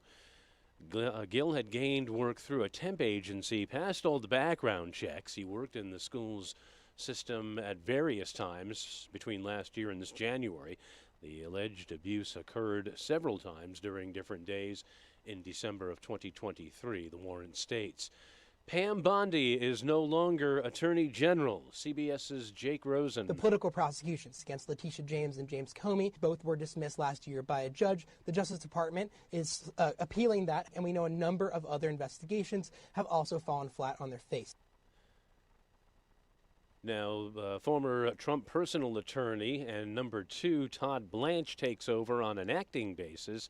Bondi will move to a private sector role. Route 8 southbound in Derby now reopened following a shooting there this morning. One person sustained non-life-threatening injuries. The area between exits 13 and 12B had to be closed for several hours after that incident for troopers to process the scene. The highway was reopened prior to 7. No word on the extent of injuries or any suspects. State's Attorney General is on the lookout for price gouging at gas stations across the state. The Department of Consumer Protection and the Department of Energy and Environmental Protection are part of the effort as well. It comes as gas prices have soared to over $1 on average in the last month due to global oil disruptions in the Middle East.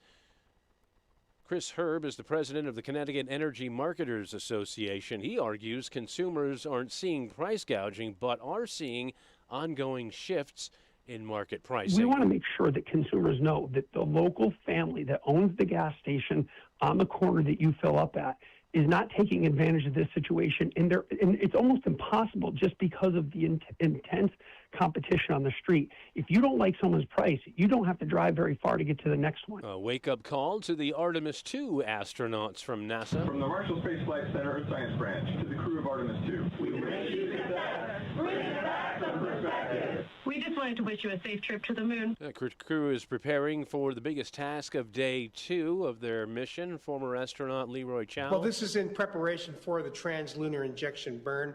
So this is not unlike, launching a high-altitude satellite, communication satellite, for example.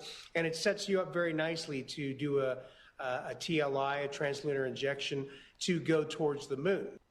UConn's Sarah Strong sweeping the National Player of the Year award. She's now picked up the honor from the Associated Press and the women's basketball coaches. On the Final Four weekend, Strong and the Huskies are getting ready to say goodbye to her fellow All-American, A.Z. Fudd. Here's WTIC's Dave Mager. Fudd says she's very conscious of the fact this is her last weekend with the UConn team. Yeah, I feel like I've been kind of in denial, thinking about how this is my last weekend. Like I know, but haven't really accepted that yet. Coach Gino Auriemma says there should be no extra pressure. AZ's legacy is already sealed. Once we beat Notre Dame to get here, to me, AZ's job was done.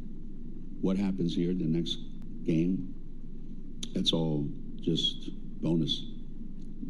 Because getting here is the hard part. And Fudd shined in last year's Final Four as most outstanding player. Dave Mager, WTIC 1080 News. UConn plays South Carolina tomorrow night at 7 Eastern in Phoenix. Wall Street, Dow closed out the week up, down actually 61 points. The NASDAQ did come back, gained 38, and the S&P picked up 7 points.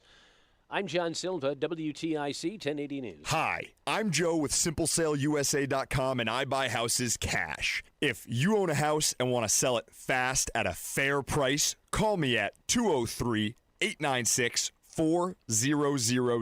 I can pay cash and close in as little as 7 days. I buy houses in any condition, any price range, and more importantly, anywhere in Connecticut. I'm a private real estate investor who buys several houses a month, and I want to buy more. I buy inherited houses, divorce houses, behind in payment houses. I even buy my tenant won't pay me the rent houses. Do you own a house that is trash and needs thousands of dollars in repairs? Great, because I love buying junk houses. I buy vacant houses, abandoned houses, condemned houses, and even foreclosure houses. If you own a house and want to sell it fast, call me at 203-896-4000. That's 203-896-4000. 203-896-4000. The hour that packs a punch. It's Reese on the radio on WTIC News Talk 1080. All right, we got a lot of stuff going on in here. That was a fun interview. I liked talking to new folks out here. Let's do the music. News. Okay, I don't know who this guy is, but I know that he is a country singer. His name is Zach Bryan, and he was born in 1996. I already hate him. He is 30 years. You know him? It doesn't matter. I don't know him. He's 30. He's a baby. I know he's a big name. I'm sure he's big name, but he's 30, and I don't like him. He's a baby. I'm 30 years old. He was born in 1996. Do you know how old I was in 1996? Goodness gracious. Anyway, he's 30. Also, Quavo, another person I don't like today. He turns 35. Quavo is from that group Migos. Yeah, from Migos. He turns 35 today. Karen Woodward is the member of a band you all remember, Bananarama, who sang, Venus and Cruel Summer, Pretty Blondes, who can sing. That song was a big hit back in the day, Cruel Summer. Anyway, Emmylou Harris turns 79. Wow, country folk queen with 14 Grammys turns 79. Album chart and album anniversaries. 20 years ago, Gnarls Barkley with the famous song Crazy hits number 1 on the UK charts on this day 20 years ago with CeeLo Green and Danger Mouse. That was their debut together. 62 years ago, the Beach Boys record I Get Around in 1964 was their first U.S. number 1 single and UK top 10. And 69 years ago, my guy, Elvis Presley, plays his first concerts outside of the United States in 1957. 2 shows at Toronto's Maple Leaf Gardens before 23,000 fans. It's Toronto. Is that technically international? This is like up north. It's like going to Buffalo. Well, that's what they say. Anyway, so that's your music news. Mark Christopher, who loves this segment, he is in the BPS Lawyers Traffic Center. I know you remember Bananarama, right? Oh, yeah. Cruel Summer. Yeah. I Heard a Rumor. That's right. I heard a rumor. I forgot about that song. A cover of the shocking blues song Venus. That's right. I'm Your Venus. I'm Your Fire. That became a deodorant commercial. Did it really? It did, yes. Well, there you go. So the song doesn't stink. That we know that. That sure. much we know. That's right. Reese, thank you very much. If you're heading into Hartford right now, southbound 91 delays 36 down to 35. Again, you're slowing from 33 down to 32 A and B in Hartford, and more slow traffic from 27 down to 28. Northbound side of 91, you're a little sluggish now, approaching exit 21 up to 22 in the Route 9 interchange in Cromwell. Westbound 84, that's slowing 56 Governor Street out to exit 47 Burgundy Street. 84 eastbound is locked up from 44 Prospect Oakwood down into the tunnel. We have an accident now on the East Hartford-Manchester line. 84 eastbound between 58 and 59. That has been pushed over to the right shoulder. If you are traveling into Hartford on the westbound side of 84, look for the delays now as you move up 56 Governor Street. Looks like a crash between 47 and 46. The left lane is out there. 2 westbound slowing 1D up to the 84 West merge. 2 eastbounds heavy off of I-84 out to exit 3. 3 northbound slowing Putnam Bridge up to exit 13B and C to Route 2 east and west. And if you're heading toward Waterbury, sluggish traffic 84 westbound 23 to the Mixmaster. 84 eastbound slowing 17 up to 18. This traffic report being brought to you by Columbia Implant Center in Manchester. Traffic moves slow, but your transformation shouldn't. Columbia Implant Center provides full dental implants in just one visit. Open 7 days a week in Manchester to fit your busy life. Get your smile back today at ColumbiaImplantCenter.com. Traffic and weather together on the 8th WTIC News Talk 1080. WTIC weather. Still keeping a few showers around as we head through tonight, and it's cloudy, a low of 39. Heading into tomorrow, we're going to be cloudy, some areas of drizzle in the morning, so it starts off dreary and much the same. But then in the afternoon, we try to get some breaks of sun. It's breezy as warmer air works in, a high of 64. Tomorrow night, partly cloudy and a low of 52. Heading into Saturday, it's going to be warm. Clouds, sunshine, a few showers possible in the afternoon, a high of 73. Sunday will be cooler with some periods of heavier rain, the high 63 degrees. And as we go into Monday, it's mostly cloudy, notably cooler with a high of 51. Right now it's 39 in Farmington, 41 in Bloomfield, and 41 in Hartford. This is meteorologist Melissa Constanzer in the WTIC Weather Center. For all station contest rules, go to WTIC.com and click contests. That's WTIC.com and click contests. We just want to have enough money for retirement. And travel to visit our grandchildren. I understand. That's why at Fisher Investments, we start by getting to know each other, so I can learn about your family, lifestyle, goals and needs, allowing us to tailor your portfolio. What about commission-based products? We don't sell those. We're a fiduciary, obligated to act in your best interest. So how do your management fees work? We have a simple management fee based on the value of your portfolio, so we do better when you do better. We appreciate that kind of transparency. We also check in with you regularly to keep you up to date on the markets and your portfolio. Well, what other services do you offer? As a client, you have access to resources on investing, financial planning, estate planning, Social Security, Medicare, and more. Wow, sounds like Fisher Investments has everything we need. At Fisher Investments, we're clearly different. Learn more at FisherInvestments.com. Investing in securities involves the risk of loss. If you own a small business, the pressure never lets up. Something's always coming at you. That's why business owners turn to LendSeek for funding. I don't need promises. I need options. LendSeek's AI platform showed me real funding choices. Now I can cover payroll, handle taxes, and go after growth opportunities without the daily stress. Up to $5 million with funding in as fast as 24 hours. No upfront costs. No prepayment penalties. Start ready, stay ready. LendSeek.com. LendSeek.com. My name is Whitney Allen, and I'm a widow. My husband, Ryan, died. We never thought we'd ever have to use life insurance, but the unexpected happened. With Ethos, signing up was fast and 100% online. You can get a quote in seconds, apply in minutes, and get same-day coverage. No medical exams, and you can get up to $3 million worth of coverage. I am grateful we were prepared. Get your free quote at ethos.com/radio. That's ethos.com/radio. Paid spokesperson. Time spent on application may vary. Online health questions required. It's Reese on the radio on News Talk 1080 WTIC. And we want to thank Michael Criss, Senate candidate for District 8, for being here. And they filled in for Devon Ward, who was supposed to be here, but he got sick last minute. Well, last night he got sick, and he had to cancel. Mark from West Hartford was supposed to be here with me, but we're going to reschedule for next week, and Mark will be here as well. And we'll just revisit that conversation. I need to say, before I get to everything else on here, let me get all of my information here, because I screwed up the poor guy's name, and Adam 12 got everything for me here. And I didn't write all of it down because I've been all over the place. As you know, I ran all the way from Manchester to get back here. We are going to have a conversation with, goodness gracious, Senator Wong is going to be here. And he wrote an op-ed about the No Kings rally. And he is not seeking re-election. He'll be here on the show on Monday.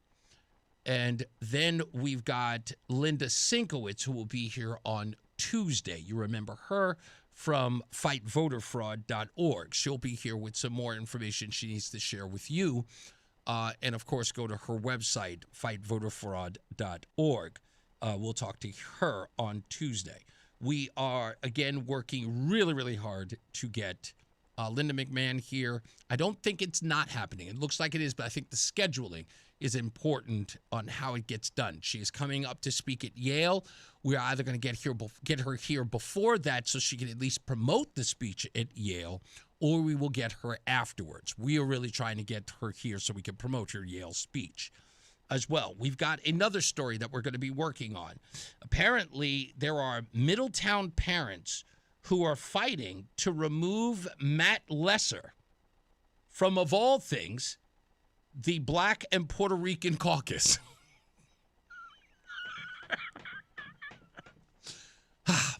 Again, there are parents who are working hard to remove Senator Matt Lesser from the Black and Puerto Rican caucus.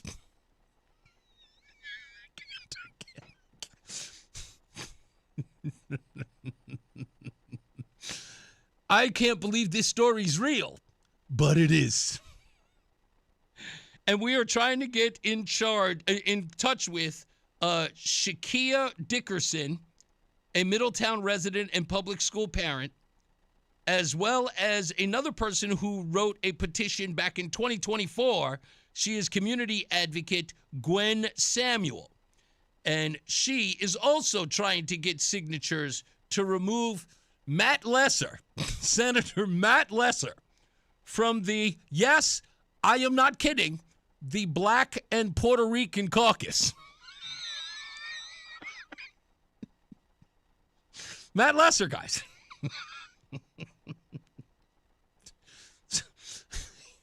It's no way it's real. It's just no way. It's just no way it's real, but it's a real story. I know it should be the part of the stupidest thing I read today, but I think it would be better if we did a real live stupidest thing I read today with the actual people who want to remove him from the Black and Puerto Rican caucus. I think it's important. I'm sorry. I think it's really important that we get these women here. So if you know them, if anyone knows who these people are, please find them. Okay, again, it is Shakia Dickerson, a Middletown resident and a public school parent. And also a community advocate, Gwen Samuel, who she had a previous position that she lost in January of 2024 and got 100. Well, she reached an initial goal of 100 signatures and drew media attention, but the caucus did not take action. And we want to talk to them about trying to remove Matt Lesser from the Black. I'm sorry, I can't stop laughing at it. From this caucus. If I say it again, I'll just start laughing again. I'm trying not to. I just don't. Anyway, phone calls, please. We'll get to them in a second. 860-522-WTIC. 860-522-9842. Pam Bondi has been let go. She has been shown the door at the Trump administration. And I've not seen it yet, but I'm sure that I will. There is somebody at the CNN or MS Now newsroom that probably has done it already. I wouldn't put it past them, who has made this about the Epstein files. I am certain they are going to do it. The fact that no one has approached me about it has sent a message to you. Hey, Reese, what about that Pam Bondi? Epstein. They haven't gone there yet, but that's okay. I've probably given them permission to do it now. Find a way to make the angle. It's okay. Do what you can. I hope you don't break your arm trying to reach for that scenario. But that's important. But here was something that I noticed. And the reason why I'm bringing it up is because, again, I talk to people on the left all the time. As I mentioned with my interview with Michael Criss, I was at the, I was about to say Black Lives Matter, No Kings rally. Well, the hell, it's the same thing. The No Kings rally at the Avon Farmington line. And there, as I spoke to people, one, I would say middle-aged white woman asked me if it was important to me that Pete Hegseth had not promoted two black and female, or four black and female people in the military, that they did not get promoted, and the story was in the New York Times. And my response to her was, do you want me to care because the candidates were black? And if so, why is that so important? Is their race the most important part about their hiring or firing? And if that is, and if you think that that's supposed to touch me in some special place, you got the wrong guy, because that's not the reason why I care. I don't care what color they were. Were they competent? Is it possible for a black person to be incompetent in your eyes? Or do all black people get a free pass because you're white and privileged? Now, if that's the case, please make that case to me, and I'd be happy to hear from you. Please don't make it about race unless you're willing to answer the real questions. Now, with that, folks, here we have Pam Bondi fired. And 2, maybe 3 weeks ago, we had Kristi Noem fired. And weirdly enough, I don't hear anyone angry about Trump firing 2 women. Where is the outrage? Trump didn't, I forgot, replaced both women with men. Where is the outrage? Shouldn't there be Donald Trump is a sexist? Shouldn't that be on everyone's social media wall right now? Shouldn't you be standing up to those 2 women? Huh? Or they're too bimbo-y for you, huh? Didn't you call one a Barbie and the other one a Barbie or a bimbo or whatever it was? Huh? In fact, I just saw Chuck Schumer and Hakeem Jeffries, they released social media posts saying, good riddance to bad rubbish. Bashing women now, I guess that's acceptable. What happened to protect all women? They were replaced by men. I don't see the outrage. Now all of a sudden it doesn't matter? Come on, aren't you going to say Donald Trump is a sexist and a pig? Aren't you going to say that he fired that woman because she was about to expose him in the Epstein files? Do I have to be the person to hold your hand as you type? Huh? What happened? But yet we got nothing. And as for the Kristi Noem's husband with the big boob fetish, some of you have been asking me to respond to this. And I thought about it. I thought about it for a long time. Where is the left? Come on! He's a cross-dresser, just like Drag Queen Story Hour. There's no love for Kristi Noem's husband, and the fact that her working in Washington, he couldn't be his true self. He was constrained by Washington elite who didn't let him be free. Why are you not crying for this man? Instead, you're mocking him? You're mocking him for his little weird fetish? Now it's something to toy with and make fun of? Oh, sweetie, you should have never given me permission. 'Cause I swear I am gonna make you pay. Oh, this show? Oh, yeah. Oh, yeah. Oh, yeah. This is a trans ridicule zone right now. If you're making fun of a man who has a secret desire to dress up with women's breasts, and now that's something to mock and ridicule, well, you could damn well bet we're going to make a lot of fun of your favorite people across the country. Where's Dylan Mulvaney when you need him or her, shim, herm? Where's he? Where's he? Come on out of the woodworks, buddy. We can't wait until you show up. But boy, we're going to have a field day with you. Huh? What happened? I thought these were your people. You should be celebrating him. You should be inviting him on all the network news programs. Isn't it awful the way that they've mocked you? That they've destroyed your life? The Trump administration doesn't care about your weird fetish, but we do here.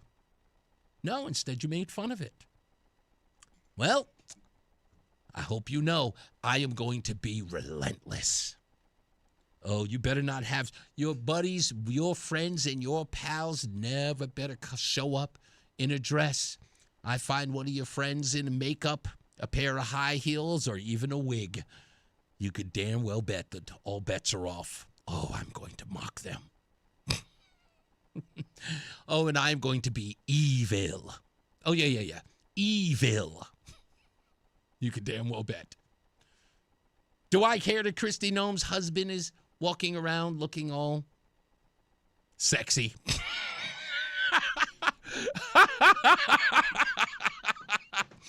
I don't care. I don't care. This isn't a scandal. You guys think this is a scandal? This is par for the course. This is one of yours. You should be embracing him. You should be sending him love letters. You should be running him for office. This isn't a moment for ridicule. This is a celebration. We should be lifting him up. We should be putting him up on high, letting the world know that Kristi Noem is married to a freak. A special kind of freak that you can enjoy. But you want no parts of him, which truly means one thing. You don't like this any more than we do. That when the opportunity arises, you think these people are sick too, don't you? And I told you that before. Was it just yesterday or the day before when I told you that people need permission to call it out? That they have been hogtied into saying that's normal. But then when they get the right opportunity, you see who they truly are. Freak! You got busted. Yes, you did. Yes, you did. But see, I'm not fearful of anybody who wishes to dress that way, and I'm not intimidated or insulted, nor do I feel any shame because her husband wanting to dress up that way, that's all him. I don't associate myself with that kind of behavior, and nor do I glom onto it and now say it's a representation of who I am. The man's a freak, clearly. But then again, he was in charge of nothing. He's just some guy who's got a fetish. But you guys think you can use it as a weapon. Well, good. Because we will now. Because you've given us permission to. Be careful what you wish for. I always say it. If you set the table, you've got to eat there too. So come on. We're serving liver. And you better eat every bit of it. Let's get some weather and traffic in you.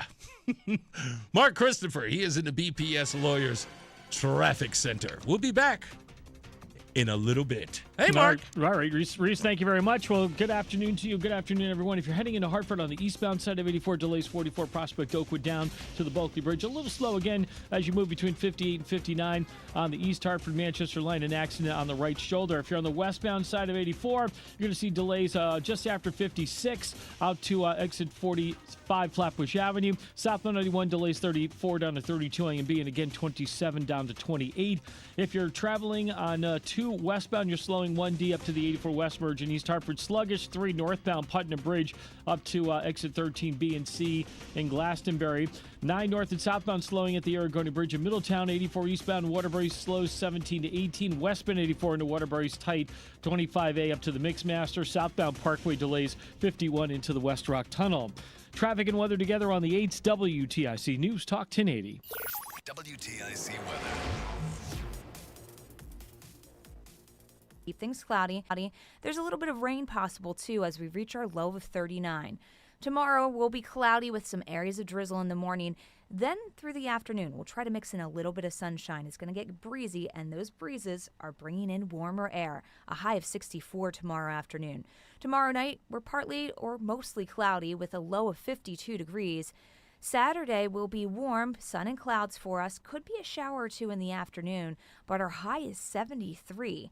Going into Sunday, notably cooler again as the rain returns for us. It'll also be a little breezy with a high of 63. Monday is mostly cloudy and even cooler still, a high of just 51. As we look towards the rest of the midweek there, we will find temperatures only staying in the upper 40s for us, so back to a slightly cooler pattern. This is meteorologist Melissa Constanzer in the WTIC Weather Center. Get a head start to your day with WTIC News Talk 1080. Listen to us live on the Odyssey app before you even hit the road. Get the breakdown on the biggest news stories that Connecticut is talking about. To get started, download the Odyssey app and search for WTIC News Talk 1080. And now, a WTIC news update. 5:30, 41 degrees in Hartford. I'm John Silva. Attorney General Pam Bondi is out. Linda Kenyon reports. On social media, the president confirmed Pam Bondi will be replaced by Deputy Attorney General Todd Blanche, who will serve as acting Attorney General. Trump also praised Bondi, calling her, quote, a great American patriot, and said she will be moving to what he called an important new job in the private sector. The president previously expressed frustration over the lack of successful prosecutions of his perceived political enemies under Bondi. The first Trump cabinet member to be fired was Homeland Security Secretary Kristi Noem, who was moved to a new job within the administration. Linda Kenyon, CBS News, the White House. A man who works in a daycare center in Avon is under arrest. Police say John Carlos Barrios Otero is charged with risk of injury and sexual assault in connection with an incident that was reported on Monday. One person is dead, another injured following a crash Wednesday afternoon in Tulland. State police say that crash occurred between two vehicles on Old Stafford and Slater roads. One vehicle on Slater struck another in the intersection. 85-year-old Emmanuel Borgian was killed. The other driver sustained minor injuries. Shooting investigation on a highway in Connecticut early this morning. Southbound side of Route 8 in Derby had to be shut for several hours as police investigated a shooting there. They had the area between exits 13 and 12B closed as they processed that scene.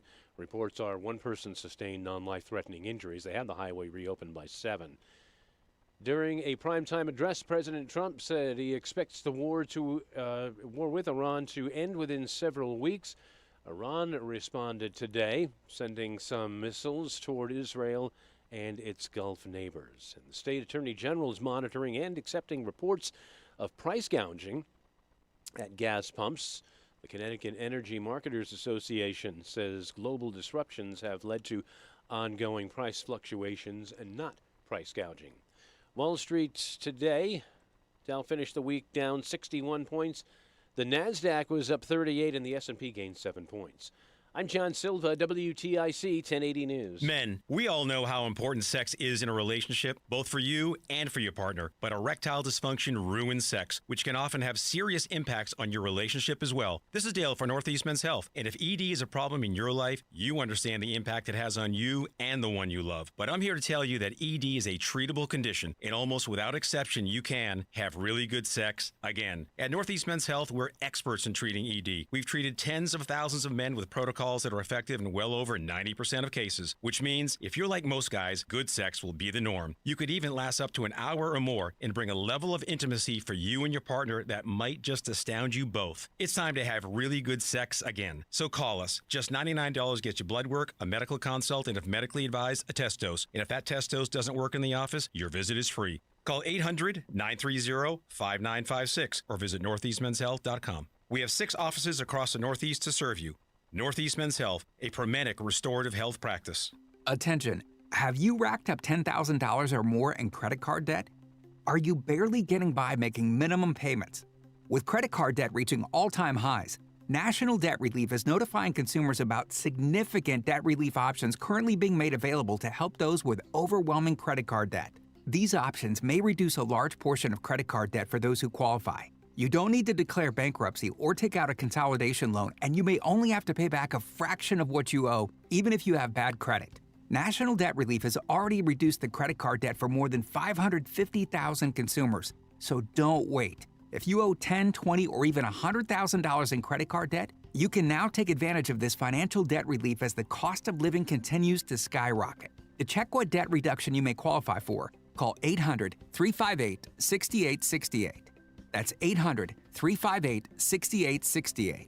Again, 800-358-6868. The Odyssey app lets you jump back to the moments you missed from WTIC News Talk 1080. Download the free Odyssey app, search WTIC News Talk 1080, and tap earlier today to get started. All right, let's do the new thing we're doing. Now, what have we learned? What have we learned? What have we learned from this little fable? So what have we learned if nothing else, children? So what have we learned, huh? So what have we learned from that? So what have we learned here today? What have we learned so far?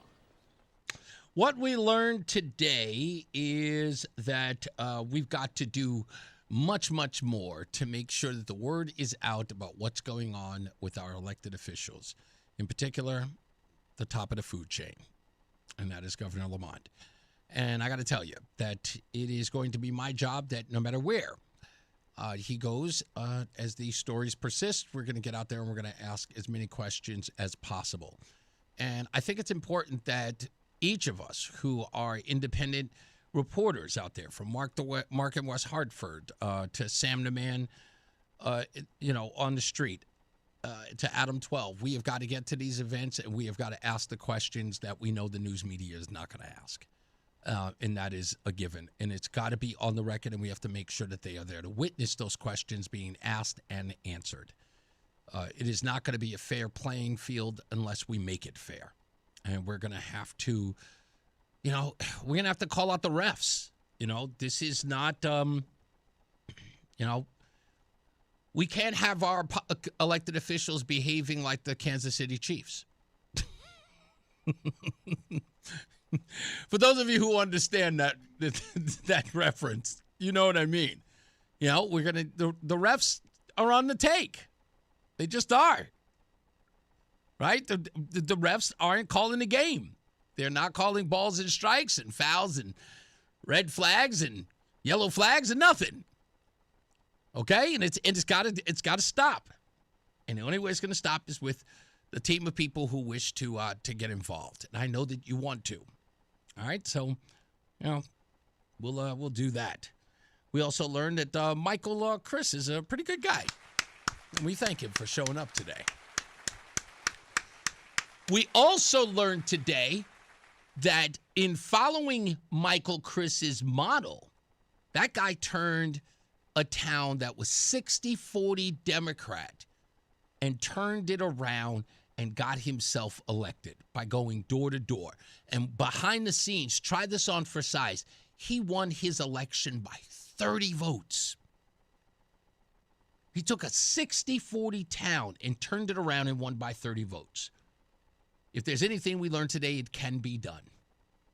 So, we got to get to work, and we got to get to work now. Yeah, question is, do you want to do the work? That's right. 100% right, Roland. Question is do you want to do it? I want to. I hope the rest of you do as well. We'll get to weather and traffic in a second. I want to say Tony Huang. That's who it is. It's Tony Huang. He is going to be on the show on Monday at 4 o'clock. We'll talk to him about his article, his op-ed on No Kings. We'll also have Linda Sinkowitz. Will also be here from FightVoterFraud.org on Tuesday. And on tomorrow's show, when we are online because of the Red Sox game, we got Pastor Todd from Bridge Community Church.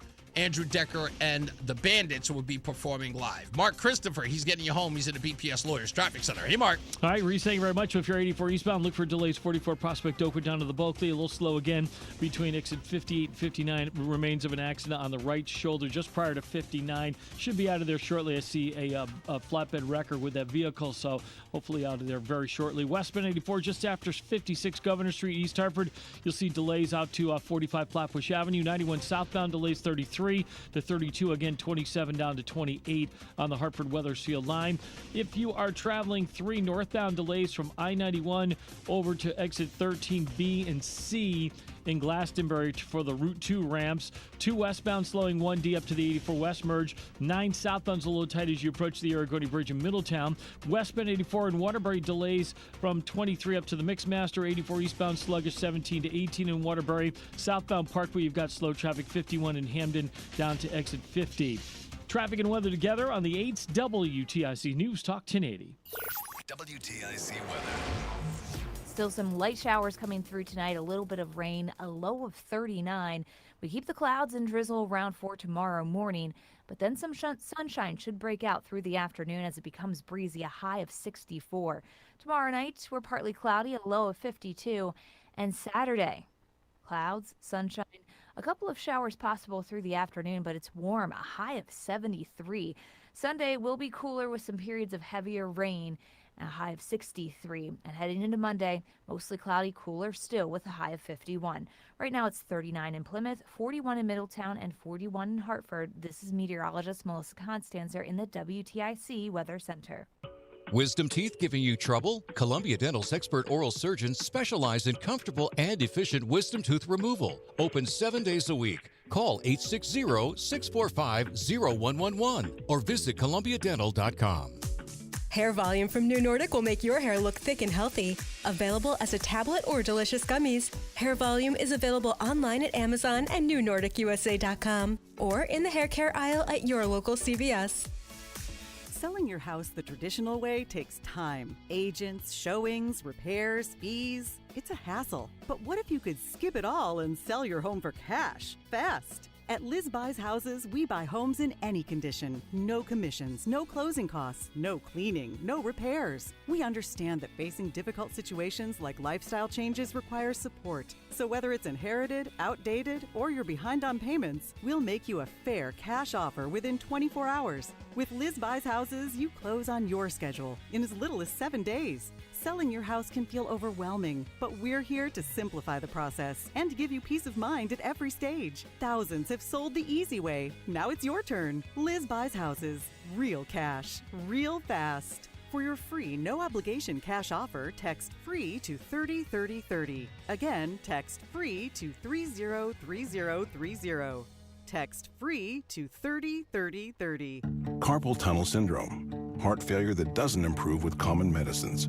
These are some signs and symptoms associated with ATTR-CM, or the cardiomyopathy of ATTR amyloidosis, a serious heart condition with symptoms that get worse over time. Amvuttra, vutrisiran, is a prescription medicine given by a healthcare provider that treats ATTR-CM in adults to reduce heart-related death, hospital stays, and urgent visits.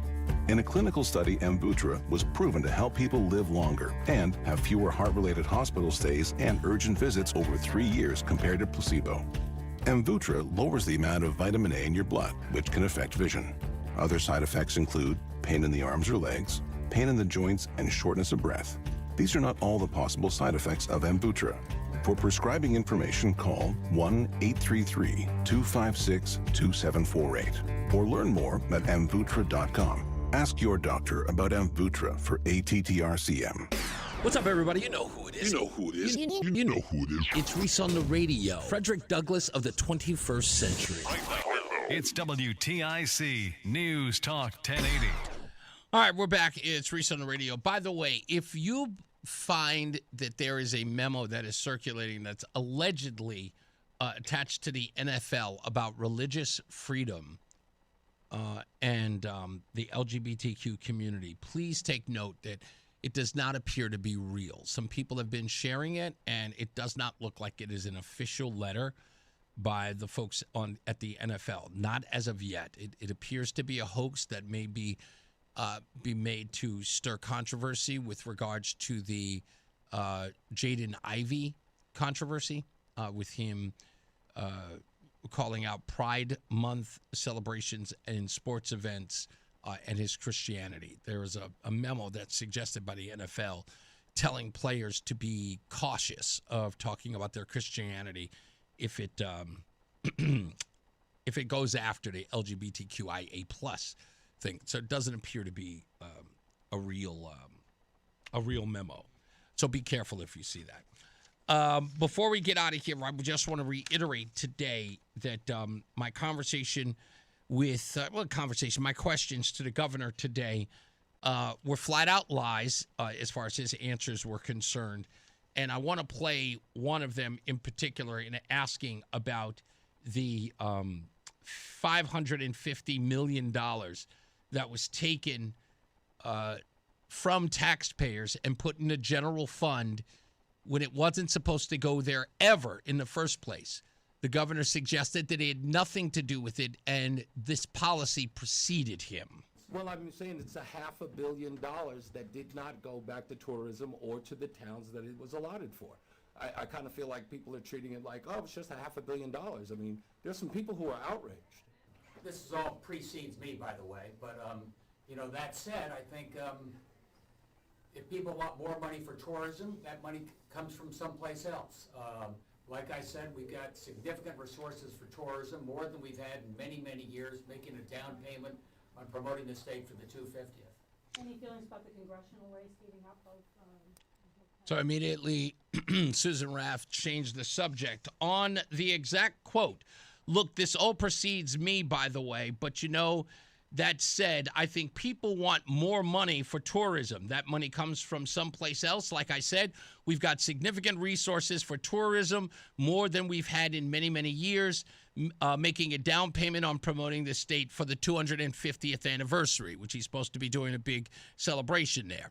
Well, anyway, it's flat out false. Lamont took office in January of 2019. The tax was in his first budget, which started in October of 2019. His own administration even tweaked the rules on what counts as a meal. This entire $500 million diversion happened on his watch. Saying it precedes me is a cheap way to dodge responsibility for a policy he signed and his party has protected for 7 years. He says if we want more money for tourism, that money comes from someplace else. This isn't about wanting more new spending. It's about redirecting the exact money that was promised for tourism and towns in the first place. They already took it from diners and restaurants. Now he's saying go find new taxes somewhere else. Honor the original deal instead of treating it like a general slush fund. And he says also we got significant resources for tourism, more than we've had in many years. And again, bragging about something that he has after he's stolen, or at least the state has stolen the money. The tourism budget has been slashed as restaurants groups have publicly complained. The 250th anniversary birthday party this year is just an election year window dressing. If they had significant resources, why did towns and restaurants have to beg for Senate Bill number 2 to get even half of their own tax money back? This is a spin to cover up years of underfunding and the very thing that tax was supposed to support. So he is lying, and it is an election year lie. And again, not knowing that he is the person who put that tax in place and lied about where the money was going and then suggest that he doesn't. Oh, it precedes me. I don't know what you're talking about. It was in the first budget in the first year of his administration, and he doesn't remember it. And he should be held to account, and he must be made to remember it. And the money must be paid back. That should be done. Let's go to Jane in Bloomfield. Hello, Jane. How are you? Reese, it's Stalker Jane. You gotta get that I right. know who it is. You don't want me to call you that, do you, Jane? Come on. I was saying that just in jest. Let me tell you something. You remember Ian, Rooster Ian, the Barbados friend of ours? Yes. How is he? He's doing fine. Please send him my best. Yes, I told him I was going to be calling you, and he's hoping. What are you and Roseanne doing on Easter morning, Sunday? Well, we will be spending time with some family. In fact, our good friends, the Puyas, will be spending Easter with them. But we will be around during the weekend, and we've got church earlier in the day, too. Oh, because what we would like to do, you remember meeting Janet at the Manchester Road race? That's correct. Yes, I do remember. Okay, Janet, she's got what's going on Sunday morning at 8 o'clock. She's got the Hoppin' Hodges 5K road race. and that will be in the memory of Jim Hodges. Okay. And it will benefit the town of Andover Parks and Recs Okay. to help preserve the trail. Jim Hodges loved running the rails to trails. He was happy running just for the pure of running. And it's a flat course. It's a wide trail, right at the Hop River Trail at the Ben Franklin Plumbing in Andover. So we all were hoping that you could come. I heard you say you ran from Manchester into Farmington. You could do a little 5K. I am not that close. I am nowhere near. I drove there. There's no way I would run there. That is impossible for me to do. But I will say, look, I thank you for promoting it for her. Of course, people should go if they want to be a part of that. And thank you for that. Please send her my best. Of course, my best to you, but I can't do it this Sunday. I mean, this coming Sunday. But my entire dance card is full.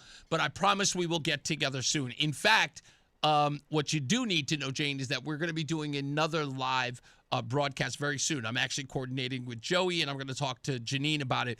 But it may happen after the debate that's taking place on April 30th. But it is going to happen soon. Okay, please keep me posted. I and promise don't you I forget, will. Listen, honey, I remember you were talking about doing a bicycle ride. Yes, that's still happening. I promise you that's going to happen as well. Okay, because Ian the Rooster, you know him. He's a big cyclist as well. He told me. Janet, yes, Janet and myself, we will all be there to support your ride. Oh, thank you so much, dear. I really appreciate you. Thank you, Jane. Okay, you're welcome, and a hug to Roseanne, too. I will. You got it, dear. I don't want to call her. I jokingly said to her at between rounds, she was Stalker Jane, and I don't want to call her that. It seems so disrespectful, but she takes it in good fun. So if she's okay with it, I'll probably use it. What's up? Christine is in Middletown. How are you? Well, Reese, I don't know where to begin with that. I heard before the 5:30 news. I don't consider him. I don't like this part of this quote trans umbrella. In fact, there's no umbrella. You have to be diagnosed with gender dysphoria to be if you want to be considered. So what do you? trans. So okay. So what do you think? What do you think? Christy Noem's husband is. This is just a fetish for him. Yeah, it's a fetish. Right. And if you're worrying about boobs, why are you worrying about boobs? Here's the deal. Once you go down the medical road, it takes about 3 to 4 months to be castrated for good on your hormone replacement therapy. Oh my goodness. I use spironolactone, and you're done. You can't even think about sex after 3 months on HRT. That was a long time ago for me. Oh, my boobs goodness. didn't grow that big, but I have my own boobs. Why would you want anything like... Sounds like this guy wants... Christine, I'm learning more than I want to in this conversation. I'm not ready for this. There's a difference. You know what? I know. And I see but you know the problem is I get criticized by all people on the left. I get Yes, by you are. There's an equal opportunity criticism and razzing you. I totally know that, but I am, Christine. You got to know I am so squeamish about this. It's just a personal thing that. But I appreciate the call. I want to wrap up with a couple of things, but thank you. I appreciate you. I want to get to this before we get out of here. Like I said, we've got Senator Wang coming in on Monday, and we've got Linda Sinkowitz coming in on Tuesday. Tomorrow, it is Good Friday. We will be primarily online. I know a lot of you generally listen to the radio the way that you do, but please, Pastor Todd asked me, or at least he said in our congregation, that we need to invite people to remember Holy Week and to remember Good Friday and Easter. And he said, if you invite them, they will come. He says 9 times out of 10, if you invite people, they will show up. So I am inviting us to join us online at WTIC.com, the Odyssey app, or of course, ReeseOnTheRadio.com to join us on Good Friday. The Red Sox, of course, will be playing on the regular station. You can join that as well, but try to join us at least at 3 o'clock for the Good Word with Pastor Todd Williams, again, who will be my guest. And then after that, we have a musical treat. Andrew Decker will be here with his band, The Bandits, and they'll be performing live. I love live music. I'm a big fan of that. And so I can't wait to share that with you as well online. So we're going to try to celebrate Easter as best we can. And we would really, really love you and invite you to join us. So please come and take a part of that. With that, you can always reach me at reeseontheradio.com. That's REESE on the radio.com. I will have, I'm sure that I will have a Substack this week. I've thought about what I was going to write in my Substack. I haven't decided yet, but I have an idea of what I'm going to write about it. If you want to subscribe to Substack, you can also go to reeseontheradio.com. All of the links to the past stories are there on the website at reeseontheradio.com. You can also check out the show on YouTube. You can also listen to the audio version of the show, any show that you missed, and you can listen to it there as well. So please support the website at reeseontheradio.com. We are trying to make it as fun and entertaining as we possibly can. We're going to have some new videos popping up really, really soon. And every day, we're going to try to keep it new and improved as well. We will, I guess we'll see you tomorrow on the show. Let me see. Tonight is Maundy Thursday, the Last Supper. Yes, it is. And let me see. Ned says RuPaul and Tyler Perry and Flip Wilson have made millions on their fetish. Thank you, Ned.